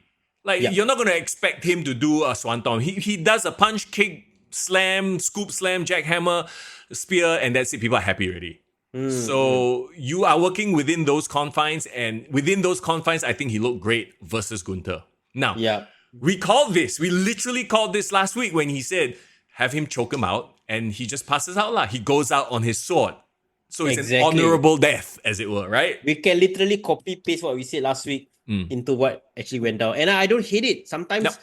that's exactly what needs to be done. We know Yep. what is the best way to protect both people. Yes. Yeah, and the best thing is I think Gunther gave him a great match, but it showed Gunther's like the wrestling fans look at Gunther like, yeah, Gunther is great. You know what I mean? Like Yes. it makes Gunther look good as well. And Goldberg gets to go out on his shield. He apparently got cut off during his, because commercials were too long. But at least he got his moment in front of Atlanta. I guess the big thing is like, this could have been at a pay-per-view or a PLE, but it was on a SNME, which is kind of like, and we talked about like SNMEs are just kind of throwaway shows these days, right? Yeah, we thought it's gonna be on the Saudi. You know what I mean? Yeah. Like, that would have made a lot of sense. But I think maybe just for the sake of he just wanted it to be in his hometown. I guess that's what it is. That's exactly it. I think he didn't care about it being, on a big event. He just wanted it in front of his home crowd. To And that's answer- what matters more to him. Yeah, I agree. And to answer Alfred's question, I actually timed it, bro. Yeah. His match was about 15 minutes, inclusive of commercials. His match was the longest match on the card. Like, okay, maybe LA Knight and Seth Yes. Rollins might have gone longer, if not for the injury, but that was, I have the numbers in front of me, 11 minutes, 11 and a half. Solo Jimmy was 10. Randy Drew was 8. So do you think because of the the injury that Seth suffered, they actually added more minutes to Gunther and Goldberg? Maybe they just added more commercials. These NBC's like, I can sell one more commercial. Dear God. No, but I think definitely it felt like a proper match. Like it felt like a match that Goldberg would have had on Raw in 2003. Like, But I guess the inevitable comparison is that does this stack up to AEW All In? Again, Ooh, I are we think transitioning, bro? yes, we are transitioning because again, I want to point out that it's like comparing,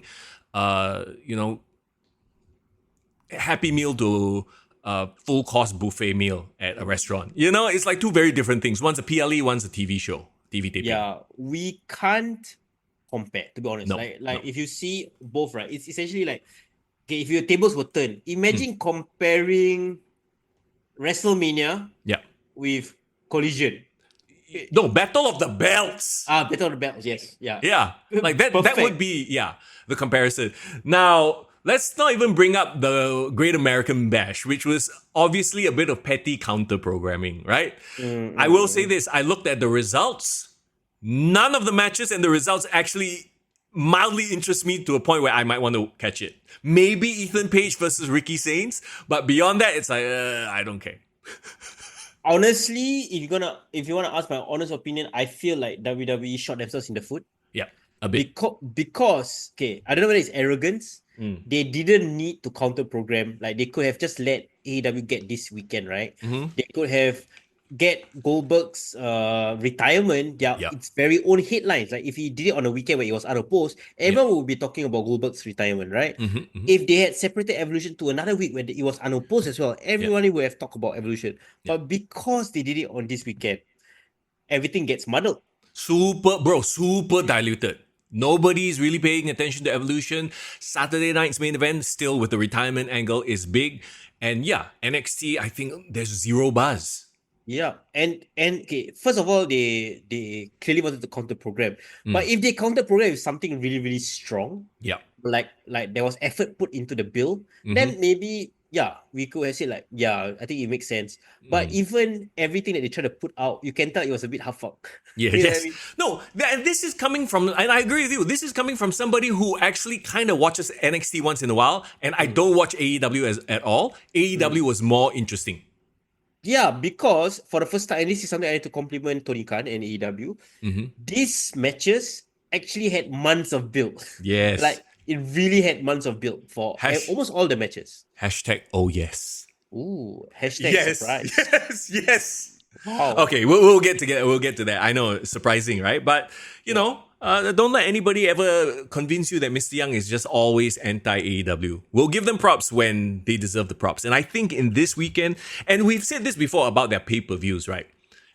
It's always value for money. And oh my God, there was a lot, maybe too much value. And historically, their all-in pay-per-views have always delivered. Actually, all three has delivered. They go all in. Ooh. Remember last year you said All In was their best show of the year? Yeah. If only they put in the same logic and effort into their weekly shows. Okay, let's not get off on the wrong foot. Okay, I'll be very honest with you, right? Like I told you, I was out the whole day. I only had time to watch the last 3 matches. So you're gonna have to fill in the blanks as to the other 5 hours of the pay-per-view. I will try my best because again, I woke up at 3 a.m. So it doesn't mean I was 100% there for the matches. Reese is young Hilton, exactly. Yeah. This is the Hilton. Here we go. Yeah, but Irvin says AEW low-key improving. I think, you know what I would say? I would say AEW has accepted where its position is at and started to push the right people. I would say that. Yes, agree. They are like the rich, they are what ECW wishes they had back in the day, the money. Money is one thing, but maybe that long-term ability to look to the future. Because if you look at this card, right, they are pushing people who they have always wanted to kind of like be the next generation. And that also includes Hangman, in my opinion. Right? Because I would dare say Hangman's previous title run was a bit too early for him. Yep. Agree. Yeah. Let's take a look at the card. You tell me which one you like really pay attention to, which one you didn't, so we can skip. Okay, we got okay, sure. Yeah, the Ops versus Death Riders. Here we go for the AEW Trios Championship. Yeah. So the Ops hate the name, terrible name. Consisting of Samoa Joe, Kitsuyuri Shibata, and Will Hobbs. Like the idea of Hobbs and Joe is great, right? Yeah. And they wrestle great. But I think sometimes the name really kills you, you know? Yeah. And then like when they walk out to the music. Hello, it is Ryan, and we could all use an extra bright spot in our day, couldn't we? Just to make up for things like sitting in traffic, doing the dishes, counting your steps, you know, all the mundane stuff. That is why I'm such a big fan of Chumba Casino. Chumba Casino has all your favorite social casino-style games that you can play for free anytime, anywhere with daily bonuses. So sign up now at ChumbaCasino.com. That's ChumbaCasino.com. No purchase necessary. VGW Group. Void where prohibited by law. 21 plus. Terms and conditions apply. No reaction from the crowd. Like, they didn't come out to like Joe's normal music, which is actually a hypes the crowd. But just some boring ass, I don't know. That's one thing. And then secondly, they were fighting the Death Riders. And the Death Riders also came out to music that wasn't recognizable as well. Yes. And I believe Park is injured. So the one kind of subbing for him is Gabe Kidd. Very interesting about Gabe Kidd. He's one of the New Japan's like new prospects. He recently had a match with Kenny Omega at Wrestle Kingdom this year.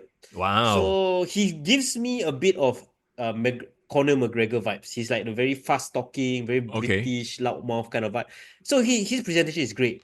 But the thing interesting about him is when he was in New Japan and he was cutting his, gaijin promos, he was always shitting on AEW. Right. Because he was one of those guys that I hate the idea of New Japan having this partnership with AEW. AEW takes all of our stars and like makes them shit. I will never go to AEW. Those were his promos. And now this fucker is with, AEW. I mean, so those promos don't count lah. Tony Khan won him over with money. Yeah, probably. So I just think that, but the commentators were aware, referenced those promos, but then tried to like make logic out of it by saying like, he is aligned with the Death Riders because both him and the Death Riders want AEW to suffer. But Okay, so my question will always be, are the Death Riders even relevant? Do they care beyond wanting... So there's a difference, right? Like the difference between, for example, Roman Reigns. People, it got to a point where we wanted to see Roman lose that title. But deep down, we respect Roman. Because the very next night, people were chanting for OTC already. Correct. Right? In this case, with the Death Riders, I don't see that happening. I see them as... Like, and I know I'm jumping ahead, but like, you know, I get where they were going with the whole idea of them being a dominating group. But ultimately, people actually don't care about them because they're just annoying. I think Death Riders has go away hit, has X-Pac hit at this point in time. Like, we know, okay, fine, they're the main event, blah, blah, blah. You know, we love Claudio and all that. But like, the story's been so stale. And that's why people were excited for All In, because maybe they know that finally there's some the payoff. Conclusion. The payoff is coming. Yeah, it's like the payoff to some shit. Like, I don't even know how to put it. It's like, it's not entertaining shit, but at least it's the payoff. Correct. So I would say for this match, the Will Hobbs was the standout. You know, I think they did a great job highlighting Will Hobbs. Samoa Joe, of course, amazing as always. But when they got the win, the Ops got the win, immediately cannot attacked by a Death Rider. So they got to keep the Death Riders strong, right? So yeah, the losers attacked them, steal chairs, and Joe got the most damage. So I do not know why, but Joe kena stretch it out at the end of the match. So again, with the afterbirth, they love their afterbirth. Yeah, not a fan. There was this one thing they mentioned about Shibata being a mentor to Gabe Kidd, that they apparently he trained Gabe Kidd. So there was some tie-in, but all along this was like a nothing match for me. Yeah. Sounds like it. MJF, let's talk about MJF in the men's casino gauntlet match. A match that to this day makes no sense. Zayden, what's up? Yes, the Red Bull is here. In fact, Foreign has 2. So we are about to go off the rails, and we're talking about AEW. Holy shit. All right, MJF winning the casino gauntlet match. Okay, again, I didn't watch this match, but talk to me about MJF winning, and it's like, him again, really? Well, I don't hate the choice. I would say that this match should have started the evening, in my opinion. Okay. You know why? Like, you know, usually casino battle royals are like a whole bunch of like nonsense storylines or no storyline. They just throw everyone in, right? Yeah. And the whole idea is it can end at any time. Like, you know, if the first person and the second person beat each other, then, everybody else who was waiting, too fucking bad. Yeah, it is what it is. Essentially, it's a battle royal. It's over the top rope, right? I believe. I can't remember. But yeah. I think it's over the top. Yeah. Isn't it? Yes. Is it pinfall? Right. Yeah. Wait. It is. Over the top rope. Okay. Rope. Yes, it is over the top rope. Yeah, I keep forgetting. Okay, you know why I was saying like this one is different? Because actually this one had storylines coming into the show. Okay. They started off the match with MJF and Mark Briscoe. They have been feuding for a bit. And you know, they had this very, very tasteless line talking about his brother and the accident and all that nonsense, which I thought was nonsense. But MJF and Mark Briscoe are great, like natural rivals in my opinion, right? So they really highlighted MJF in this match. They highlighted the fact that he is, you know, part of the Hurt Syndicate. So even though yes, MJF winning is like again, but it's a new version of MJF. You know, with new, you know, like new wrinkle to his character. So I don't mind it. They also had people like Ricochet in the match. So Ricochet now has Dom Mysterio hit. I have to admit.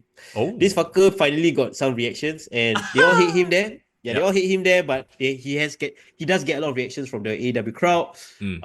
They also, like I mentioned, they also weave in other storylines. Remember, I mentioned there was Super Card of Honor the previous night. So they actually had Konosuke Takeshita and Bandido in the match. So they actually wrestled the previous night. So again, makes a lot of sense. We all love Takeshita. Unfortunately, Takeshita has gone down the card to go to Ring of Honor. Shit. But I hope this is like a, you know, okay, we got nothing much for him in the main event. Let him get some wins and titles in Ring of Honor and then come back. So I hope that's the case lah. Riz has a very important question for you. Did you sing along to Mystico's entrance? Because no one else did, bro. Bro, the hilarious. I was talking about Mystico. Okay, so Mystico came in. Okay, another great storyline because he feuded with MJF. And because you love Mexican music and are a connoisseur, yes. Correct. So the crowd tried, and I say quotes, tried to sing Mystico's song, but they clearly don't speak Spanish, so they don't know the lyrics. So it was a whole bunch of mumbling from the audience. So what they needed was foreign to go there to teach them how to sing this song, is it? Bro, my Duolingo wasn't good enough, lah, bro. So to answer Riz, I did not sing along because I was very embarrassed. Secondhand embarrassment from the crowd, lah. They couldn't sing. It was so bad. Yeah. Oh so, my God. Yeah. So he was there. Love Mystico. A returning Juice Robinson came back. I saw the clip. Yes. So that was fun. Kota Ibushi finally is earning the money that he's being paid the last couple of years. He's looking in great shape though, so I gotta give props to him. And the new toy of Mercedes Moné, the Beast Mortos, suddenly gets a push out of nowhere. Plays a prominent part in this match as well. String pulling. Because we know how much political power apparently Mercedes Moné has in that company, right? Yes, correct. So yeah, actually a lot of like decent characters, decent storylines. So I actually got invested in this match even more than the first match. So I wish this was first. And finally, MJF won. He outlasted Briscoe. I think there was a bunch of them was trying to take him out, but he kind of outlasted all of them, and he basically earns a future title shot at he never specify which show. I think you have a title shot anytime when he plays. Yeah, it's for the AEW World Championship lah. So there you go. Yeah, MJF and Hangman Page is a match that has happened before, but I feel like MJF needs to be at the top of the mid card. So he has been kind of floundering. So I feel like, okay, enough of the mid card nonsense with MJF. Yeah, push him back to the top. And it's also interesting, right? If he has that title shot, like he's in the main event, what are Bobby and Shelton going to be thinking? You know? Exactly. So that does open up very interesting, dilemmas and stories that they can tell. All right, let's move on to the next match. Very unfortunate thing that happened. Apparently, they announced it beforehand, but this is when Adam Cole actually came out to address the crowd, correct? Did you watch it? Yeah, I did. This was your guy, right? My guy? Yeah, Adam Cole, baby. Come on. Since when was he my guy?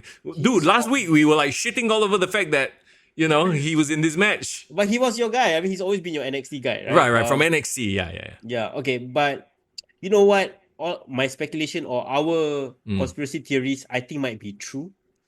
I think he might have some real health issues that has hindered. It's okay. It's not just injuries. Injuries happen for him in AEW for sure. But I feel the reason why his body changed so much, I think he's going through some health issues. So then my question is like, why is he in title pictures and being a champion and stuff like that? None of the booking. Then the question is like, why are you booking somebody who, if they have health issues, right? Like, why are you booking them in matches? I think it's like a Roman Reigns case where they thought they beat the medical condition, and I think maybe that might be a relapse. Right. Probably. That's what happened. Like we all agreed his whole TNT title run has been a nothing. Yep. And we also thought like Carl Fletcher probably is gonna win this. Yep. So I wasn't. I feel bad saying it, but I wasn't mad that like he said he had to relinquish the title. I feel bad for him, of course, right? Yeah. And I even saw Britt Baker tweeting about it or like commenting on the post. Right. So maybe even from the time when they were together, maybe he has had these health issues. So she already knew lah. Yeah. So it's really sad, right? I feel like it doesn't change the fact that our criticisms of his wrestling style still are valid, right? Yeah. The fact that they always book him like a super heavyweight. Where he is able to do a Panama Sunrise to like Keith Lee. That sort of nonsense. Yeah. But that being said, I actually didn't hate the Fatal 4-Way match that came out of it, right? Sure. They actually chose really good... Okay, so the crowd was, of course, deflated because of the news. Hang on. Before we get there, Riz brings up a very good point also. Maybe WWE saw this and tried to make him a manager. For all the things that we talk about WWE pushing down talent, blah, blah, maybe they were actually concerned about his health. Because we've seen before, like, Tony is like, okay, yeah, go ahead. He brought back Saraya, where WWE was like, no, we are not having you in a match because you could F up your neck. Same with Bryan Danielson. Yeah. You know what I mean? So it's like, okay, WWE won't let us do this because they are worried for health, or maybe they are just worried for how they will look, like insurance and all that kind of stuff. You know what I mean? They don't want guys getting injured on their dime. Whereas AEW, Tony Khan's like, yeah, do whatever you want. Exactly. And I think Alfred, the news hasn't been publicized, or it's not public knowledge yet. Probably Adam Cole doesn't want to publicize it, and more power to him. We respect that. But doesn't change the fact that he didn't really contribute much in that Yeah. title reign. Yeah, Unfortunately. again, why book him in matches to begin with? Like we talked about, he's a great mouthpiece. He could have been amazing as the figurehead of whatever group, and then have him talk instead of Carl Fletcher talk, or have him talk instead of Roddy or whoever else. Yeah, Carl O'Reilly, you mean? Riley, yeah, the other one. Uh, so yes, the match itself I thought was a good rebound from what happened, right? The match you're talking about is Dustin Rhodes, Daniel Garcia, Kyle Fletcher, and Sammy Guevara. Every one of them makes sense, right? You got Daniel Yeah. Garcia, who was the former champ before him. You got Dusty and Sammy, who are technically tag team partners. They are ROH tag team champions. But they both have a history with the TNT title. More so Sammy, of course. Sammy has won it a couple of times. Yeah. Dustin was a very, very interesting choice because, again, this was happening in Texas, his hometown. So I thought, I love that nostalgia in him. And Carl Fletcher is what most people thought he was the one that's going to win it. Yep. But they swerved everyone by putting the title on Dustin, which to me was actually a brilliant move. Like, I got to give props to TK because not only did they turn a very unfortunate event with Adam Cole into a big positive and I would say like a thank you for your service title run for Dustin. Dustin has not won a single title in AEW. It brought the crowd back. Correct. So that was the thing that was smart. It brought the crowd back, give them another great moment. And I don't think it overstays Dustin's welcome because he can run with the title for a bit, not a long time, and then eventually drop it to Carl Fletcher, who's supposed to be the winner anyway. So, or eventually have Sammy Guevara screw him off the title, and Sammy can get his shine because it's time, right? Like, they're tag team partners in RH. That's great. They'll drop the titles at some point, and then Sammy can be like, "Oh, you haven't been there for me because you're too busy being a TNT champion." And then this is how we get Sammy Guevara back. Yeah. I think it can play a lot of different ways. And I would rather put the title on a Dustin Rhodes. People actually care about him. People know he can wrestle than like some... Zayden asks, lol, was it TK's decision? You give TK a lot of credit when maybe it was Adam Cole's decision. Maybe it was Dustin Rhodes' decision. No, TK nothing is the final approval. Yes, remember? nothing goes past him. If he says yes, but then again, he's very open to saying yes to everything, from what we've heard. So, can he say yes to giving us some dollar bills for the podcast? Maybe. Are you a heel? All right, let's talk about the next match then. The tag team match: Swerve Strickland and Will Ospreay versus the Young Bucks for EVP. Okay, it's not an EVP title. It's basically if the Bucks lose, they are stripped of their EVP titles. Are you gonna be angry at me if I say something like this? Ooh, I mean, I didn't watch the match, but if you think it was a good match, tell me. It was my favorite Young Bucks match in at least 3 years. Wow, okay, wow, 3 years. I mean, that's not surprising considering the last 3 years it's been shit show after shit show. I would say it's my maybe let's go a bit more higher in the hyperbole. It's my favorite Young Bucks match since their first year in AEW. Again, I think that's fine. That's perfectly relevant. I have to go and watch the match myself. How many super kicks were there? Okay, that's what I want to say. Okay, so even though I enjoyed the match a hell of a lot and I thought it was really, really great match, doesn't mean they changed their wrestling style. It was still a super kick spam. Yeah. There was still no selling like crazy. It was still video game moves, whatever you want to call it. But because it was Swerve and because it was Will Ospreay, and both of them can match their move for move, right? Yep. But both of them have a great connection with the crowd. Yep. I actually felt the urgency and the stakes. Like every single move felt urgent and desperate, and because both of them were fighting for very important things. Yep. The EVPs were fighting to retain their EVP status, and Swerve and Will had to win because if they lost, they would not be able to challenge for the title for a year. Yes. So can I say that this match actually had storyline and stakes? Okay, sure. So every move that they did felt really, really like there was a purpose. It was purposeful, even though there were no selling stuff. But there were no selling stuff because it's almost as if like they had to shake off the pain, to get that final sequence. So I don't know. So I did post something on Insta stories where they were doing this crazy sequence where they were just flipping. All four were doing ballet stuff, lah. But it felt like I was really into it. Yeah. Which is not normal for me, because I would roll my eyes usually, but I was into it because if you watch it in the context of the match, Yep. it was actually down a final stretch of the match where they were trying to get the win. So it made a lot of sense. Is it because you haven't seen a Young Bucks match in a while? I think that has a lot to do with it. Because remember the first few times we watched a Young Bucks match, we were impressed, right? And exactly. And the main problem was that they kept doing the same thing.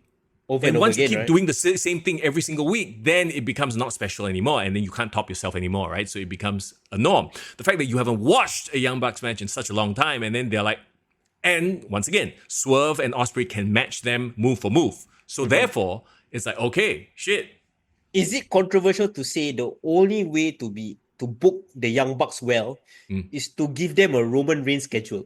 Yes, I agree. Have them show up once in a while, have their style of match, like versus Penta and like the Lucha Bros, that style of match. The first time they had that match, it was impressive. Yeah. Right? But only let them do it like 4 times a year. Yeah, exactly. No, I think that would be a great way to book. The problem is, to justify that sort of booking, they need to be some sort of characters, like a backstage character, right? And nobody wants to see them act. Correct. That's the thing that turned us off from their shows, right? Foreign, you're now a ballet connoisseur.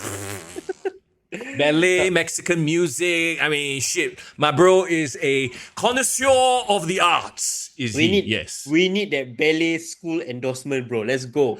Give me that ballet sponsorship. Bro, if you name one ballet school in Singapore, I will go and approach them. Just name one.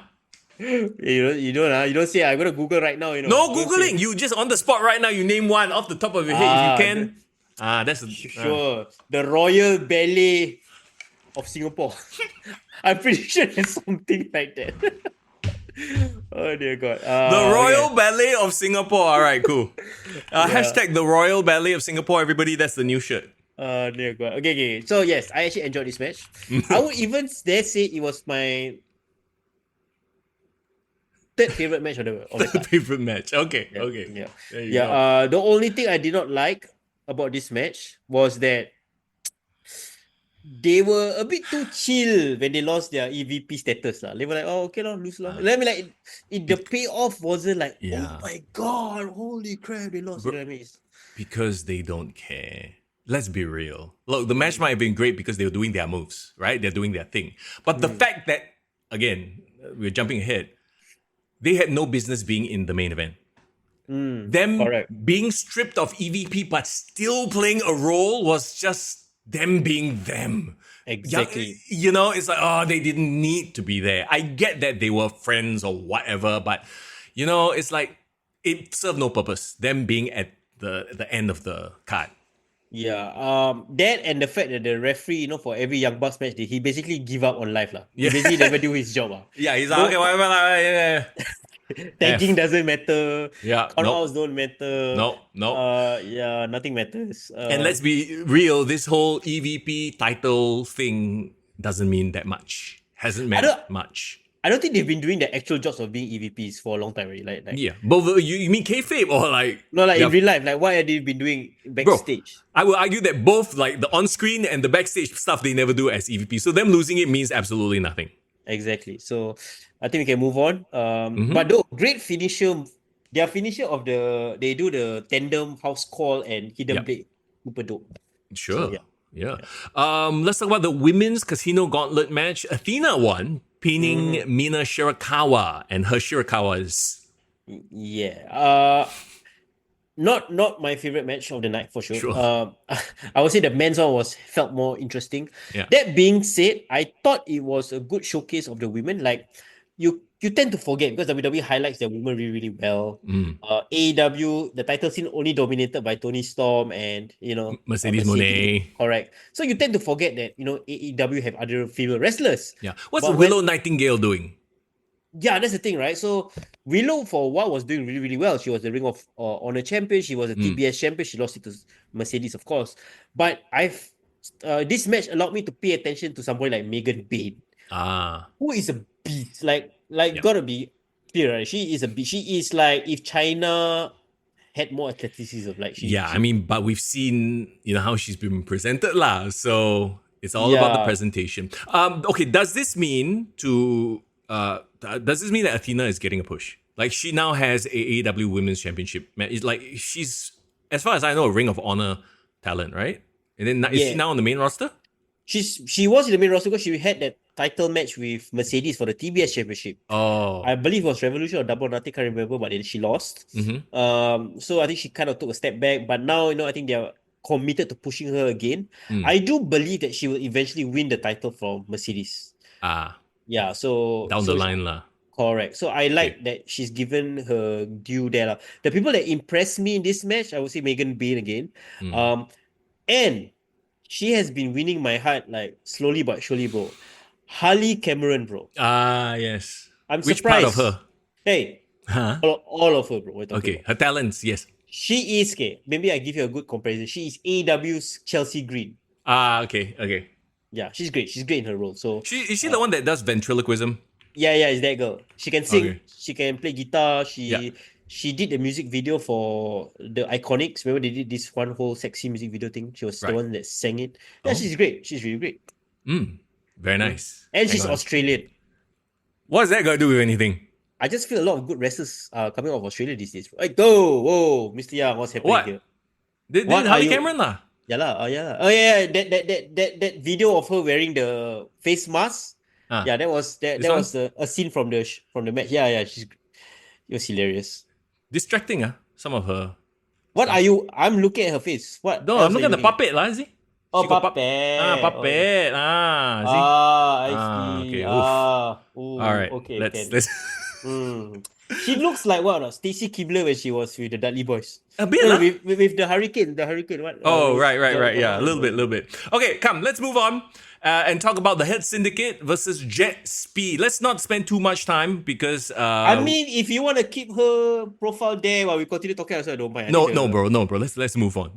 We have like 4 matches to go and it's almost 10 o'clock. So let's do it, bro. Let's go. Okay, 3-way tag team match. Hurt Syndicate, Jet Speed, Patriarchy. I only caught the end, the afterbirth of the match. I didn't catch the match itself. Very quickly, tell me, did at least the Hurt Syndicate look good here? Of course they did. I mean, because nobody needs to give a shit about what Kevin Knight and Speedball look. Because, Well, one thing I can say is no one will make the Hurt Syndicate look bad. They will ensure that they look good no matter what is done in their booking. So that's good. The story of the match is actually less the Hurt Syndicate and more the patriarchy. Yes. So let's talk about the afterbirth because I feel like that is the only interesting thing about this. Yeah. Correct me if I'm wrong. Yes, correct. Okay, so at the end, we finally get the turn, and this is something that we had sort of speculated might happen for a while already, right? Nick Wayne finally turns on his dad, quote unquote, Christian Cage, and is going to give him a concerto, right? Not just that, you have to mention that FTR also was part of it. Yeah, FTR came down, recently turned heel. Yep. So of course, Nick Wayne aligned with them and attacked Christian. Not just Wayne, literally the entire family turned on Christian, including the mother as well, bro. Who gives a shit about her? Why is she still even there? Mama Wayne. Mama Wayne, who is taller than a lot of wrestlers, by the way. So, Nick Wayne is about to concerto Christian Cage. What a dastardly son, right? And then... Do the music. Think you know me. Dun, dun, dun, yeah, there you go. And my God, all those TLC matches must have rubbed off on old Cope because he comes from the Jeff Hardy school of saving your friend. He didn't dance, bro. Instead, he comes out, right? Mafka goes to the side to, come on, yeah. I'm like, what the bro, I saw the meme, bro. Then there was this one guy who put this post. Top 3 aura farmers currently. Jeff just danced a bit and he ran. Cope ran to the side to pose, ran to the other side to pose, and then took his slow ass own sweet time to come and save his bro. Do his pyro first. What the wow. Okay, you know what? I would say it's justified because Christian Cage deserves it. He's been a dick for too long, bro. Then why is the point of even trying to save him if you aren't actually trying to save him? No, but first you got the aura farm, bro. You got the... I'm young, black and rich. No. Aura farming, bro. You got the aura farm first. Oh, God. Okay, yeah. Can I say, we love Christian Cage, we love Adam Copeland, we love Chris Jericho, but the years are not kind to them. He looks old, bro. He's old. Yeah, he does. He does. He does. But like, I mean, like, look at John Cena, look at him. You know, like, yeah. I don't know, man. Like, bro, is it the mountains or something? The mountains, maybe. He live on the mountains, right? Hard life, bro. I've only a couple of words for you. 3 words for you, bro. What, bro? Go find yourself. It's cute, like, it's cute. Okay. What is the callback though? No, remember last time? Go F yourself. Go fuck Christian yourself. said, go fuck yourself. What? They wanted to rebuild the tag team. Remember? Yeah. When Edge first came back, and then they were talking about like, you know, like, because at that point in time, Christian was the heel. Yeah. Right? So it did not make any sense for Adam to actually come back and suddenly align himself back with Christian. Yeah. So I think this is really more about, because now this dastardly heel is getting his comeuppance from his friends are all turning on him, his family is turning on him, and it will always make sense for eventually TK would want Edge and Christian to do a run in AEW, right? Come on. And the line that will kick it all off is go find yourself.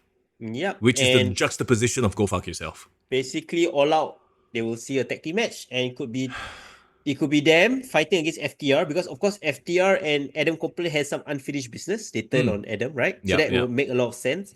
They could fight the patriarchy together, or nobody cares about the patriarchy. We're probably going to see FTR because they're friends. So at the end of the day, the friends will have their own little. Again, so we've talked about AEW being like, you know, all friends wrestling. Yeah, or eventually, if they really want to put a button on this title or this tag team reunification, they win the titles against the Hurt Syndicate eventually. Ain't nobody want to see that.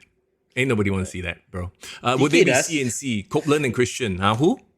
TK would love to see that. Yeah, I guess. Too bad they don't have the Hardys or the Dudleys, huh? But okay, so there you go. I guess. Where is the dinosaur man? I don't care. I don't care where Luchasaurus is. He got injured. I remember he got really, really injured, right? Maybe he makes his shocking return and tags with Nick Wayne. Yeah, why not? Makes a lot of sense. Don't care about that. Not excited to see that in the least bit. All right, let's talk about Timeless Tony Storm versus Mercedes Moné. Yeah, we are now in the triple main event part of the show. Finally. The first 2-3 matches took 2 hours already, bro. The casino content was fucking long. Very long. Bro, this whole thing was like a few minutes shy of 6 hours, which is, again, crazy, great value, but is terrible pacing. Yeah, man. Just absolutely awful pacing. I will say this though, okay, to watch it on Triller, right? I can't remember how much it used to cost. I think the price has gone down, bro. It's only $34.99. It used to be $50, I remember. I remember actually, like, back in the day when I would buy these pay-per-views, right? I actually remember feeling like, walao, it's like almost $60, $59.99. Is it because you had AEW Plus to watch the Dynamites and then buying standalone? No, I saw the standalone price, $34.99, which I was like, wow, maybe viewership was dropping, so they dropped the price. It's dynamic pricing lah. Yeah, dynamic pricing. But again, right, I think, and we talked about this could be where they look at WWE that's pricing people out in terms of live events, and they could go the other way. They should go the other way. I think that will give them a lot of goodwill, the fans. I think so. Yeah. And in terms of value, because that's the big joke, right? Like you go to a WWE event, essentially you go out, watch a couple of promos, see 3 matches, and that's it, and you paid like freaking $1,000. Yeah, and that's the reason why I'm probably not going for Perth this year, bro, to be really honest. I saw the tickets, bro. So they give you a 5-day package. Okay lah, to be fair, you get to watch SmackDown, Crown Jewel, and Raw, right? Yeah.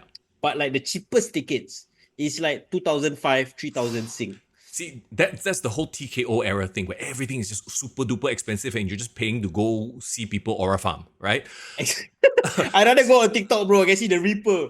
I'm black and rich. But yeah, so I think if they indeed have lowered their prices, I think it's a very smart decision. So kudos to them. Yeah. And for this match, you know, they are really the best women wrestlers outside of WWE right now, Toni Storm and Mercedes Moné. I would like to think that they complement each other. I think Toni Storm, I don't want to say carried, but because I think Mercedes, as much as we shit on her sometimes, she obviously has the skills, right? But I think she's less, how do I put it? I think it's less forgiving when she goes up against someone she's not used to. she doesn't have chemistry with. You know, there are some wrestlers that can make it work with everybody. Tony is one of those people. Mercedes is one of those that can have great matches with great wrestlers, but when it's with someone who's not at her level, it just falls apart. Yeah. I would say Tony brings the best out of Mercedes, while Mercedes raised her game to match Tony here. Agree. Yeah. And finally, yes, the right decision, Mercedes lost. Yeah. I hated one thing about the match. What? To me, this was like didn't make sense at all. Okay. This fucker took 3 Storm Zeros in a row and still can kick out, bro. 3 pile drivers, bro. Do you remember Randy Orton taking 1 pile driver from Kevin Owens and he died? So, bro, so when you watch AEW, I resigned myself to this, right? You have to judge on a different scale. If not, you cannot enjoy one. You're just hurting yourself, right? This is a universe, right? Where getting spiked on a bed of nails cannot end the match, one. Fair enough. Right. Everyone got some plot armor, extra armor, whatever bullshit you want to justify. Am I saying it makes sense? No, of course not. It's stupid, right? Yeah.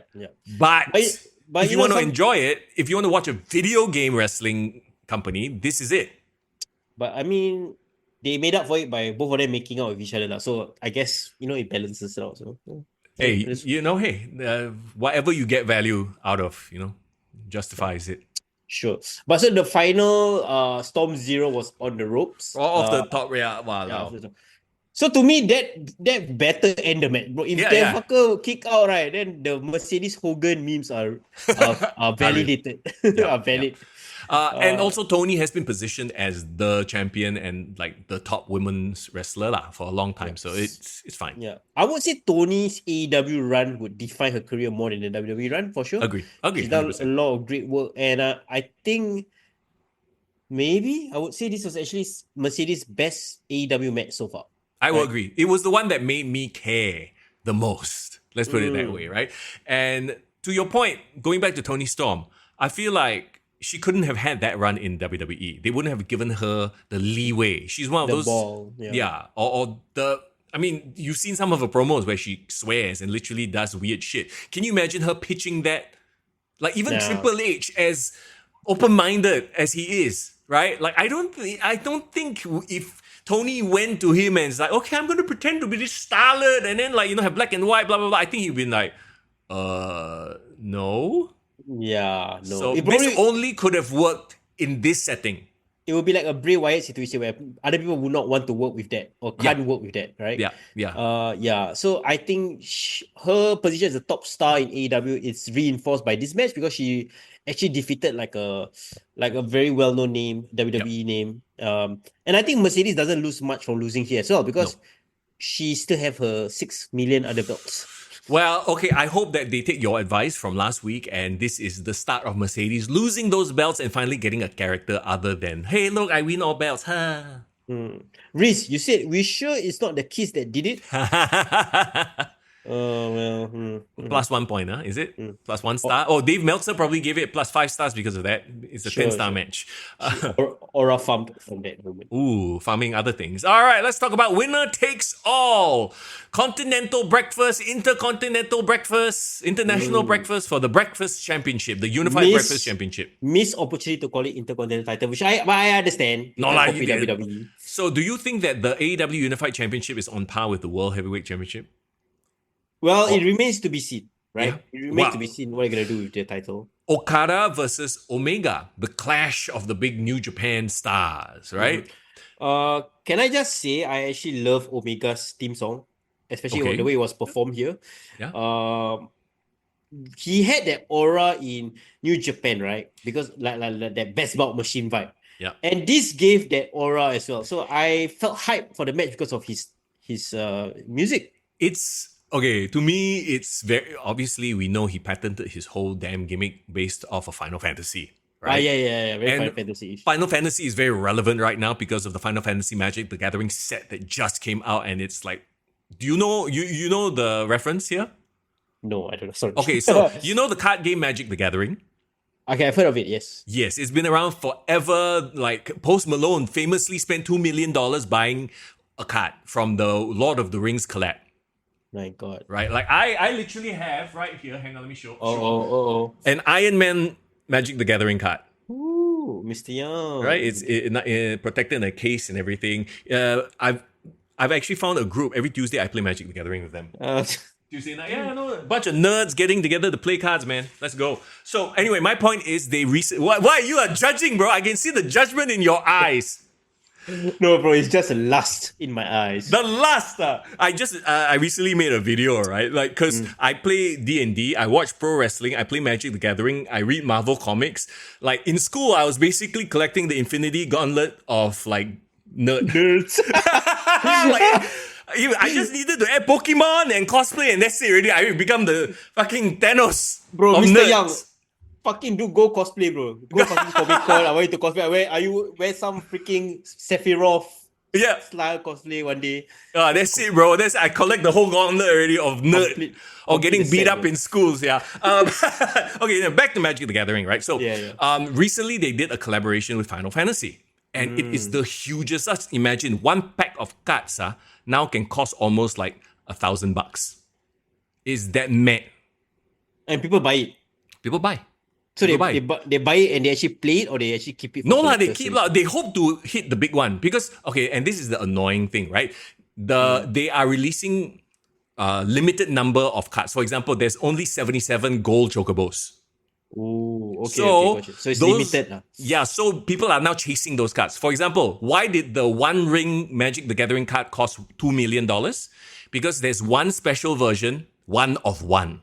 In the whole print run, there's only one. And the one fellow who found it, the video is epic. Like you see him like freaking shaking, and then Post Malone bought it for $2 million because he's such a huge fan.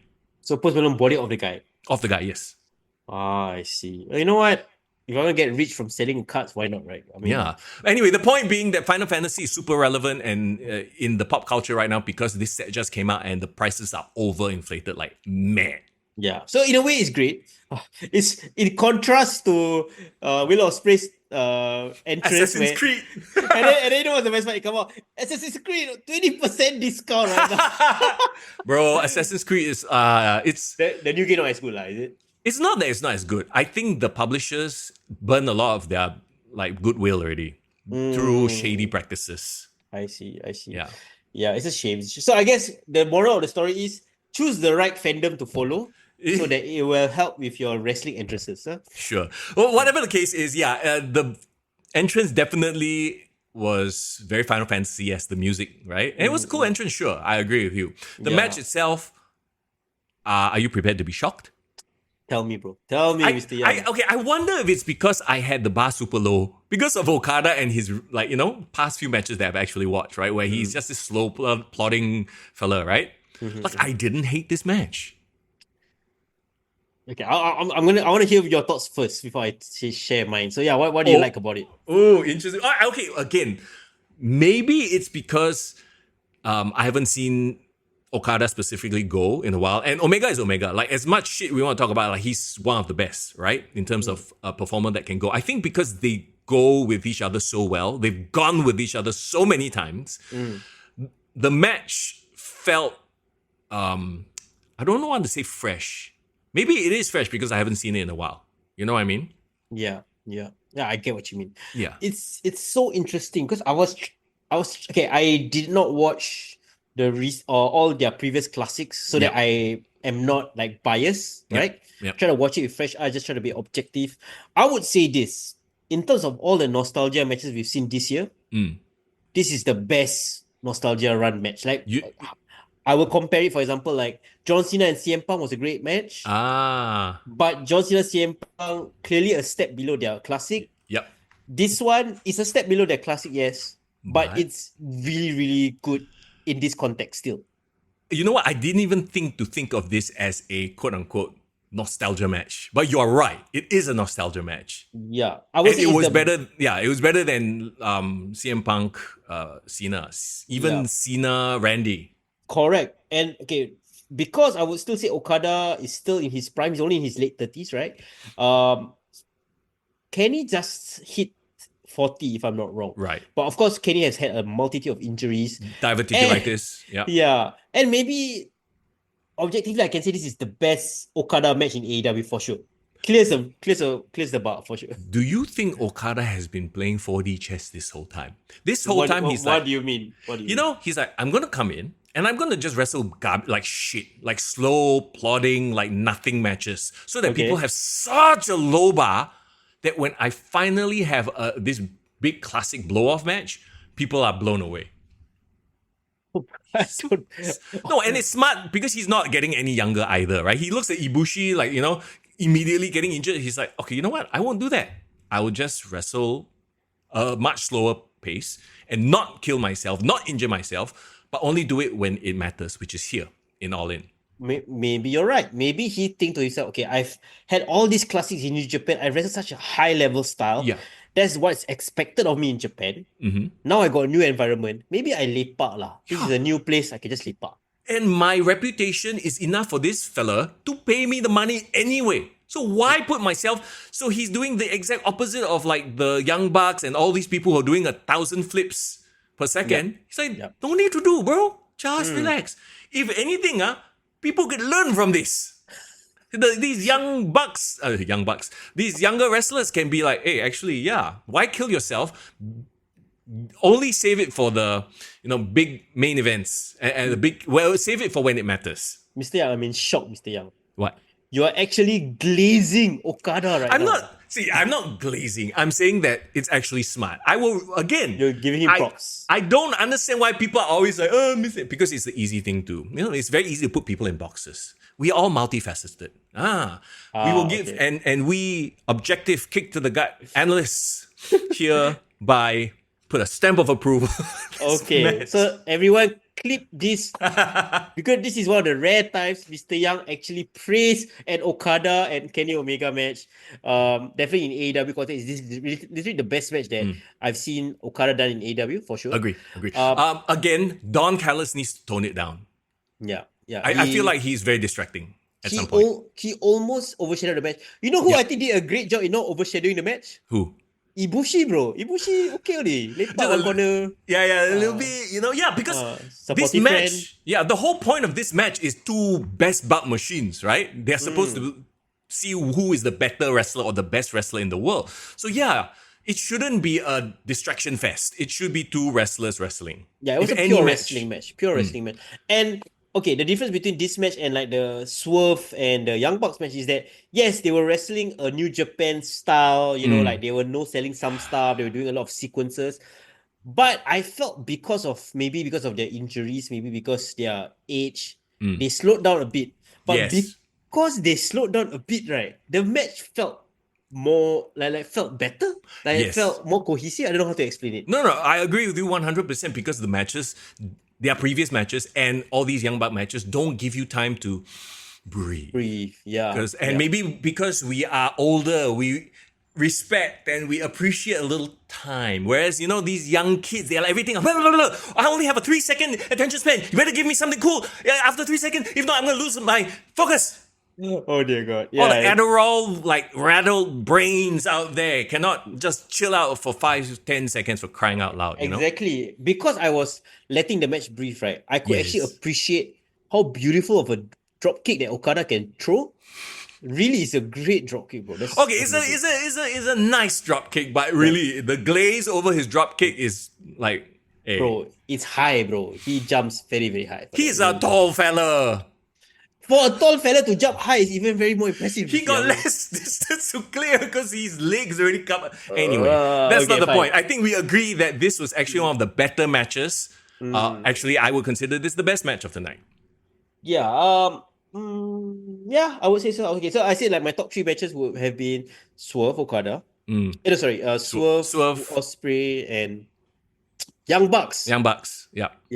Funnily enough. And I would say this match, in terms of pure wrestling match, yes, you're right. Best match on the card. One thing I would say about this match, though, is that there was a false finish that I thought should have ended the match, but they kicked out of it. So I thought the actual ending of the match was a bit anticlimactic. I don't know whether you agree. Bro, this is the story of AEW. They overbooked. They did one step further than they should have. They should just ended it a bit earlier. this is exactly the same thing that happens in the next match, main event, which we'll talk about in a second. But yeah, I agree with you. Yeah. But again, this is very typical AEW. They think that it's a big swerve. Oh, we got you. But sometimes when it's the time to end the match, you just end the fucking match. Yeah. I also appreciate the fact that they went with the original storyline of every time if the cleaner Kenny Omega delivers the 1 week angel, is always over. So they avoided that the move throughout the match. So that's great. Yep. And too many Rainmakers, I feel like it felt overbooked for the Rainmakers. But the last part where he was doing some twirling power slam thing, and then that was cool, I would say. But it's just that, did you see? Because I think they were not supposed to end at one of the false finish, that Don Kenny actually jumped on the rope he was about to interfere, but because Kenny actually kicked out, and he stopped himself. Do you see that part? Oh no, I missed it. I must have it was the sequence right before the final sequence. Oh, where they actually, I think he did he did a pure finisher, and because he was scared that Kenny or Okada didn't kick out, Don Kenny actually jumped on the apron, was about to kind of like attack interfere the referee again, but he actually kicked out and he straight away went down. It was quite funny. If you see, you will know what I mean lah. Yeah. But yeah, again, I actually enjoyed the match because maybe they slowed down because of their age. Who'd have thought that age would be the thing that would make them watchable? Yeah. Best match on the card, I would say they not necessarily they lived up to their classics, but I think they had a great addition to their series. And according to the statistics, now they are tied. Ooh. So there might be a tiebreaker. I don't know if we need another one. Maybe give it a bit of time. Okay, let's talk about the main event of the evening. Last match. Let's go. If the Okada match ended the night, I actually wouldn't have minded it. But I mean, I guess, yes, we got the AEW World Heavyweight Championship Texas Death Match. Let's put it this way, lah. If you like this kind of stuff, then this was the match for you. If you don't like this kind of stuff, if you think it's gratuitous like I do, then this is just not for me. There's nothing about this match that would have turned me and made me become a fan of these people. Right? Put it this way, lah, bro. This is WrestleMania 40 Avengers M18 version. That's what they were trying to do, bro. This is an R21 version, bro, because this was some sick shit, right? Okay, we knew coming into this match, it was John Moxley, it was Hangman Page. They've done a lot of stupid shit in the past. Confirm gonna be stupid shit, right? Correct. I will tell you where I think they should have ended the match. Okay, the spot where he was it what the hell is it?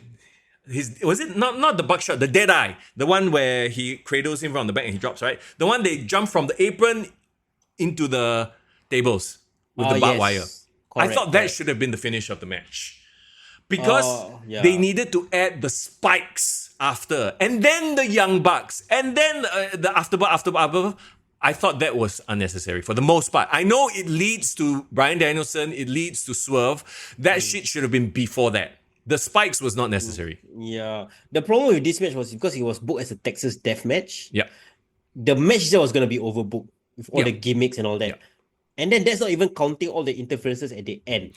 Oh my God, there was so many. Which, okay, fine. Like, we can't, on one hand, praise WrestleMania's the last year's WrestleMania, the one with the Avengers portal scene, right? And then come here and say, oh, that's bad. I think that's what they were going for.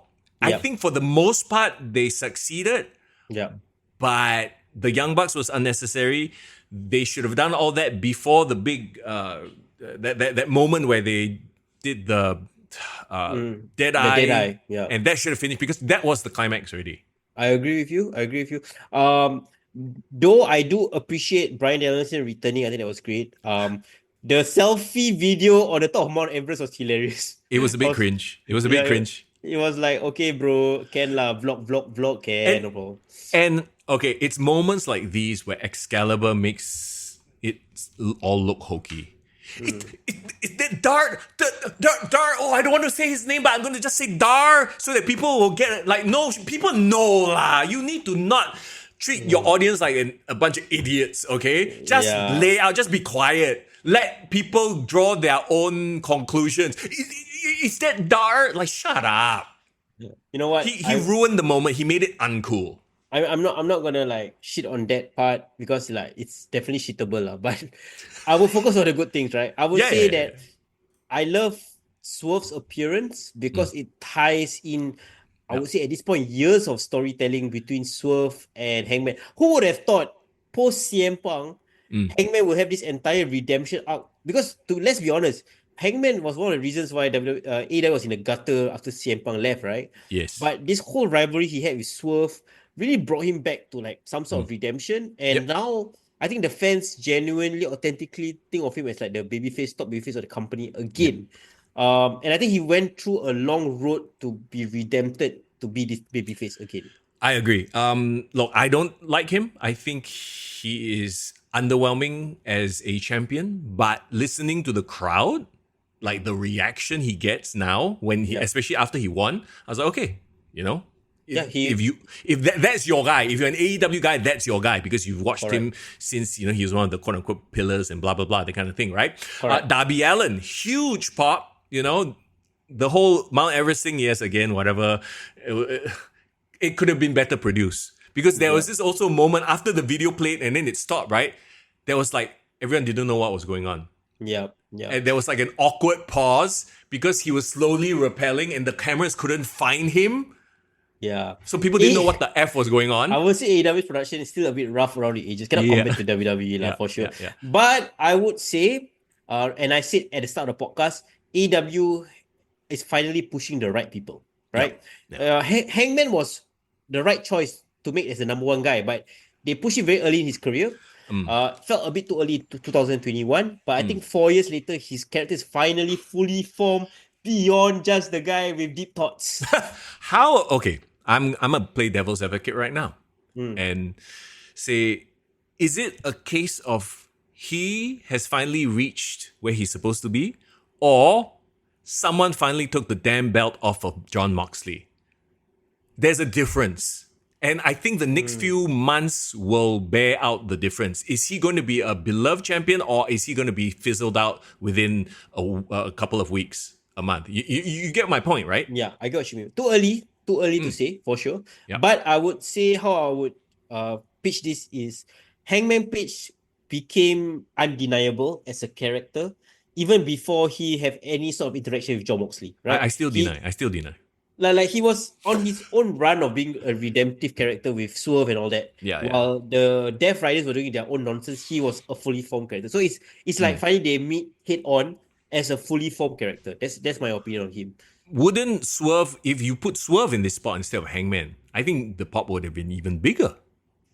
So that's why it goes back to my point that they're finally pushing the right cast of characters as the main eventers. To me, the ones that they are pitching their wagon on that will take AEW to a better step in the future, right? In terms of the direction, is to have people like Swerve, Hangman, Ospreay. Yeah. To a certain extent, Darby, because Darby is that wild card that everyone loves as a babyface. So these 5 top stars as a babyface, to me, is great, right? They just needed to get away from Jon Moxley. Jon Moxley, I think, can go away for like 3 years, for sure. Yes. 3 years? Wow, okay. But you know who should step into that spot? Marina Schaefer. Marina Schaefer took one hell of a bump. And got handcuffed, bro. Got handcuffed by Prince Nana, which was, I thought that was a funny spot. The funniest one, he got handcuffed, then she looked at him like... I actually laughed at that. That was funny. Everyone need to emote these days. I don't know why. So like, okay, to me, the one that should be balance out the heel side of things, you should have MJF right there. Yeah. So it makes a lot of sense to bring MJF back to the main event picture. Okada. I would say Okada now. Okada with I know my voice. You just did a Braun. Brock. Okay, Okada as the main event heel is perfect because now she's a unified champion. But he needs definitely a mouthpiece, and I hope Don Callis can rein it in because he can be good and compelling, but sometimes he can be overbearing as well. Yes.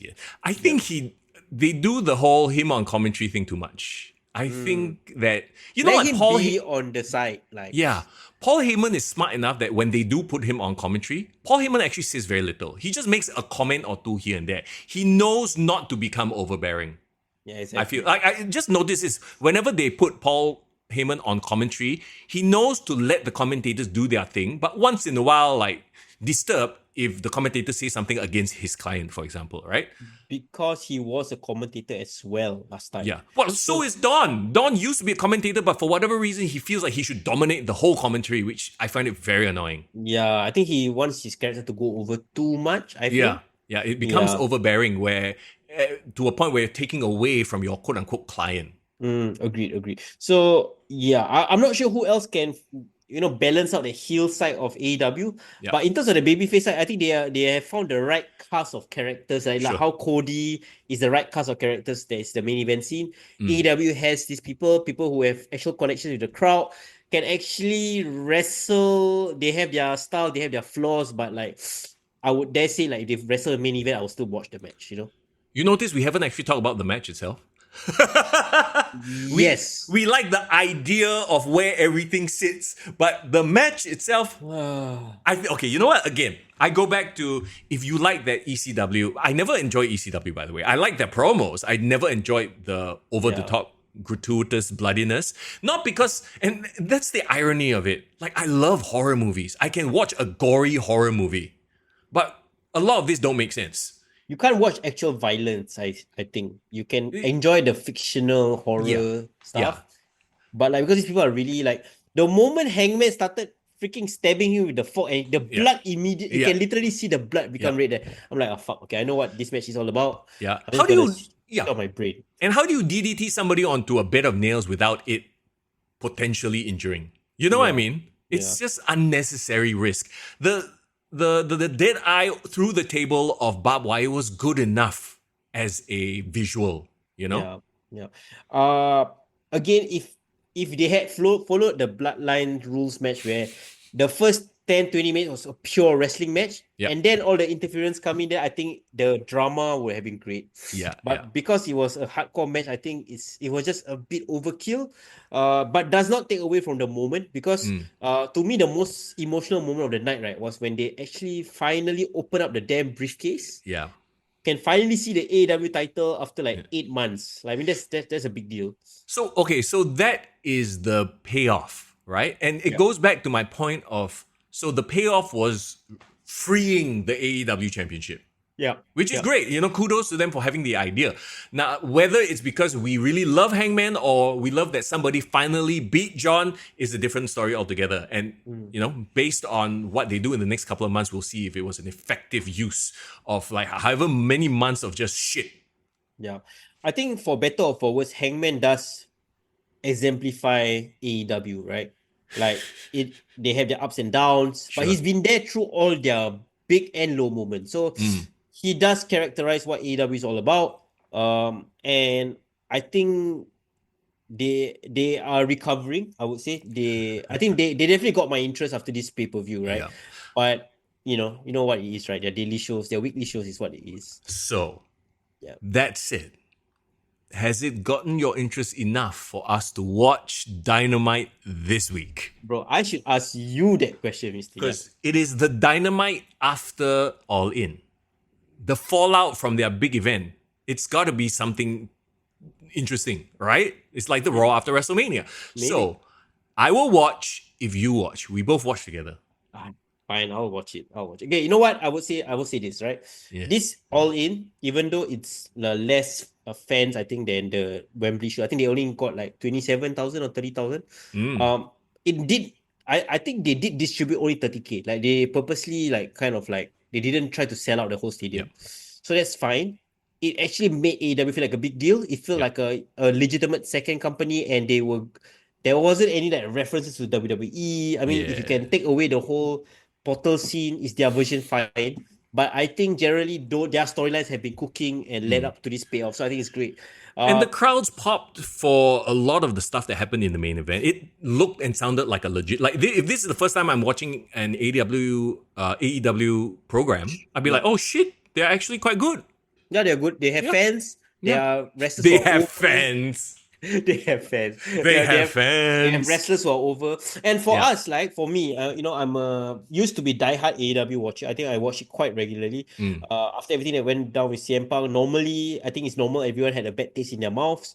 But I think they're slowly kind of coming out of their era, trying to build this new direction.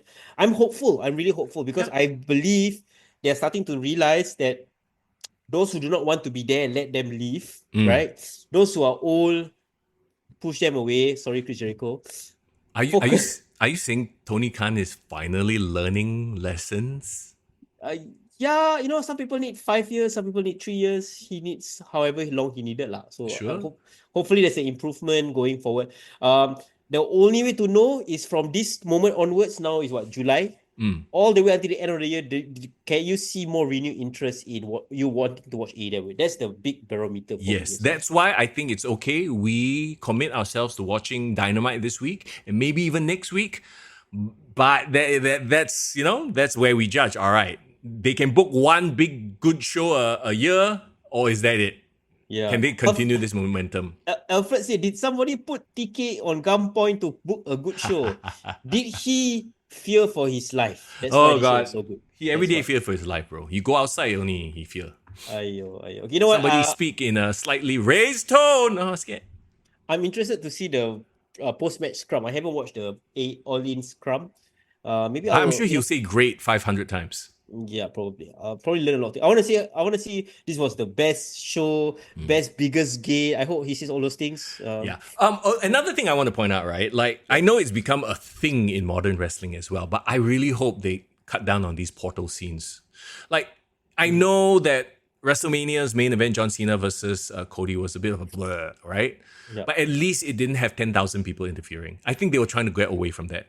Yeah. And I think AEW, especially because AEW frequently does run-ins. This is nothing new for them, right? The reason a lot of this shit became repetitive was because it kept happening week in, week out, week in, week out.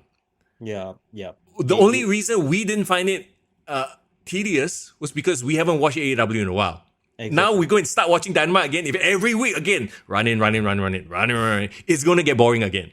You know what they need to get away from? Not just random run-ins. They need to get away from multi-man tag matches where they squish 4 random people together, fight 4 random people. I hope they stop doing that. So I hope that's what they do. And you know what? Get Death Riders away from the main event scene. I hope they just go away a long time. Bro, John Moxley disappear. The rest of them can just be in the mid-card, lower mid-card, doing whatever random shit. What I would do, push up the Hurt Business to the main event. Scene. Let them cook. Let Lashley cook, bro. Yes, Lashley, MJF, Shelton, MVP. It's their time. It absolutely is their time. As the foil against Hangman, that's perfect. I would love a Hangman MJF feud with Lashley kind of lurking in the wings. Lashley, MJF fighting for power. All that would be interesting for me. Yeah. And meanwhile, Okada can go back to having shit matches. Until it means something next year, 1 year later. We shall see. Is there Forbidden Door, right, this year? Or has let's not get ahead of ourselves. They have one good pay-per-view only. You think what already? We're gonna watch all. Hey, please relax. Chill. Time out. Let's watch the next few Dynamite first. You know what? 10:20 already. Exactly. This is like, you know what? This is like the X. We just got back after being, broken up for like many years. It's like, okay. I still remember you a lot of bullshit on. Just because you had one good date back doesn't mean that this is gonna work. Just because 1 day, 1 night stand, then now relationship already. Hey, you slow think it down. ECW 1 night stand? Is that what I mean? No. Yeah. So basically it's just our first return date with AEW. Sure. Let's see whether it will lead to sex or it will lead to disappointment. What? Let's see. Huh? All right, Nashwan, get to work. Everybody, thanks for hanging out with us on a Sunday evening. Go have yourselves a great week ahead. Maybe do a bit of wrestling. Oh wait, there's Evolution tomorrow. Yes. Okay. I forgot. Evolution. I hope you guys enjoy Evolution tomorrow morning. Clearly, we won't be able to review it, but we'll talk about it next week. Next week for we'll sure. Chat about it. Yeah. Do share your number grades or your letter grades for both All In and SNME. I would give All In. Wait for it, Mr. Young. Whoa. I would give it 7.5. Wow. Okay, based on, like I said, I only watched the 3 matches, right? Actually, you know what? Based on the 3 matches, it's the same amount of time as Saturday night's main event. Because those matches were effing long, bro. It was like 35 minutes, 30 minutes, 20 minutes. If you think about it, those 3 matches were the entire length of Saturday night's main event. You're right. So based on those 3 matches, what would you say? Based on those 3 matches, I would give this a solid 8. Okay. Be prepared for the other matches to temper down your expectation. No, lah. The rest are fine for what it Bro, was. I'm not gonna watch the other. Why? Yeah. You just watch the Cliff Notes version on What Culture or something. This fine. Yeah, exactly, right. I'll just watch some YouTube recaps, like our YouTube recap. Yeah. But you know what? If you guys too lazy to watch, I hope you guys enjoyed our review. I think we gave a fair enough depiction of how the events went. WWE was a whole lot of meh. AEW to me delivered their best card of the year, so you just have to see it for what it is. Yeah, surprisingly, we will be honest, when it calls for it, AEW won this weekend. Let's just call a spade a spade. Unless something earth-shattering happens at Evolution, which, okay, you know what? Very quickly, just give me a reaction, just a one-word reaction when I tell you the match. Becky, Bayley, Lyra. Jade Cargill, Naomi. Tiffany, Trish. Battle for a Royale for the World Championship match at Clash in Paris. Vaka is in this one. What was the sound that Bokiti makes? That's the sound. Okay. Yeah. Judgment Day, Charlotte, Alexa, Sol Ruka, and Zarya versus the Kabuki Warriors. I'm here for Charlotte Flair, Alexa, bro. They won me over. JC Jane versus Jordan Grace, NXT Women's Championship. Come on, Jordan. Yeah. Io Sky, Rhea Ripley, main event. Ooh. Great match, zero vibe. Yeah, it's gonna be a great match. It's just gonna be a match. Great match. It's a great match. That's about it, right? Honestly, I'm fine if either one wins. Honestly. There you go. That's Evolution for you. Okay. As always, we got to give a big shout out to not the match. Where are you looking at? Yes, correct. I was looking at the match listings for Evolution. Hasif, that's right. The sponsor of the podcast, Hasif_captures. Drop him a follow on Instagram and drop him a DM if you have any questions you want to ask him as it relates to fitness, F&B, entrepreneurship, finance, that kind of stuff. If you have not followed him, clearly you're not a long-time listener of the podcast. If you have not followed him as well, do consider, sending him a DMs, checking out his content. Check out his thighs as he runs. I mean, if that's you're into that kind of thing. If you are looking for some financial planning advice, he's the right guy for you. If you want to talk about all the different subjects that we just discussed, F&B, entrepreneurship, he's also the right guy for you. Do show him a follow. He's the reason why you got my bills being paid, bro. All the lights on, it's all because of him. And most importantly, the Red Bull. The Red Bull. We need that sponsorship, bro. Let's go. Okay, that's it. Everybody, thank you so much for hanging out. We'll catch you again next week. It's Mr. Young. And it's Farah in the building. Have a great week.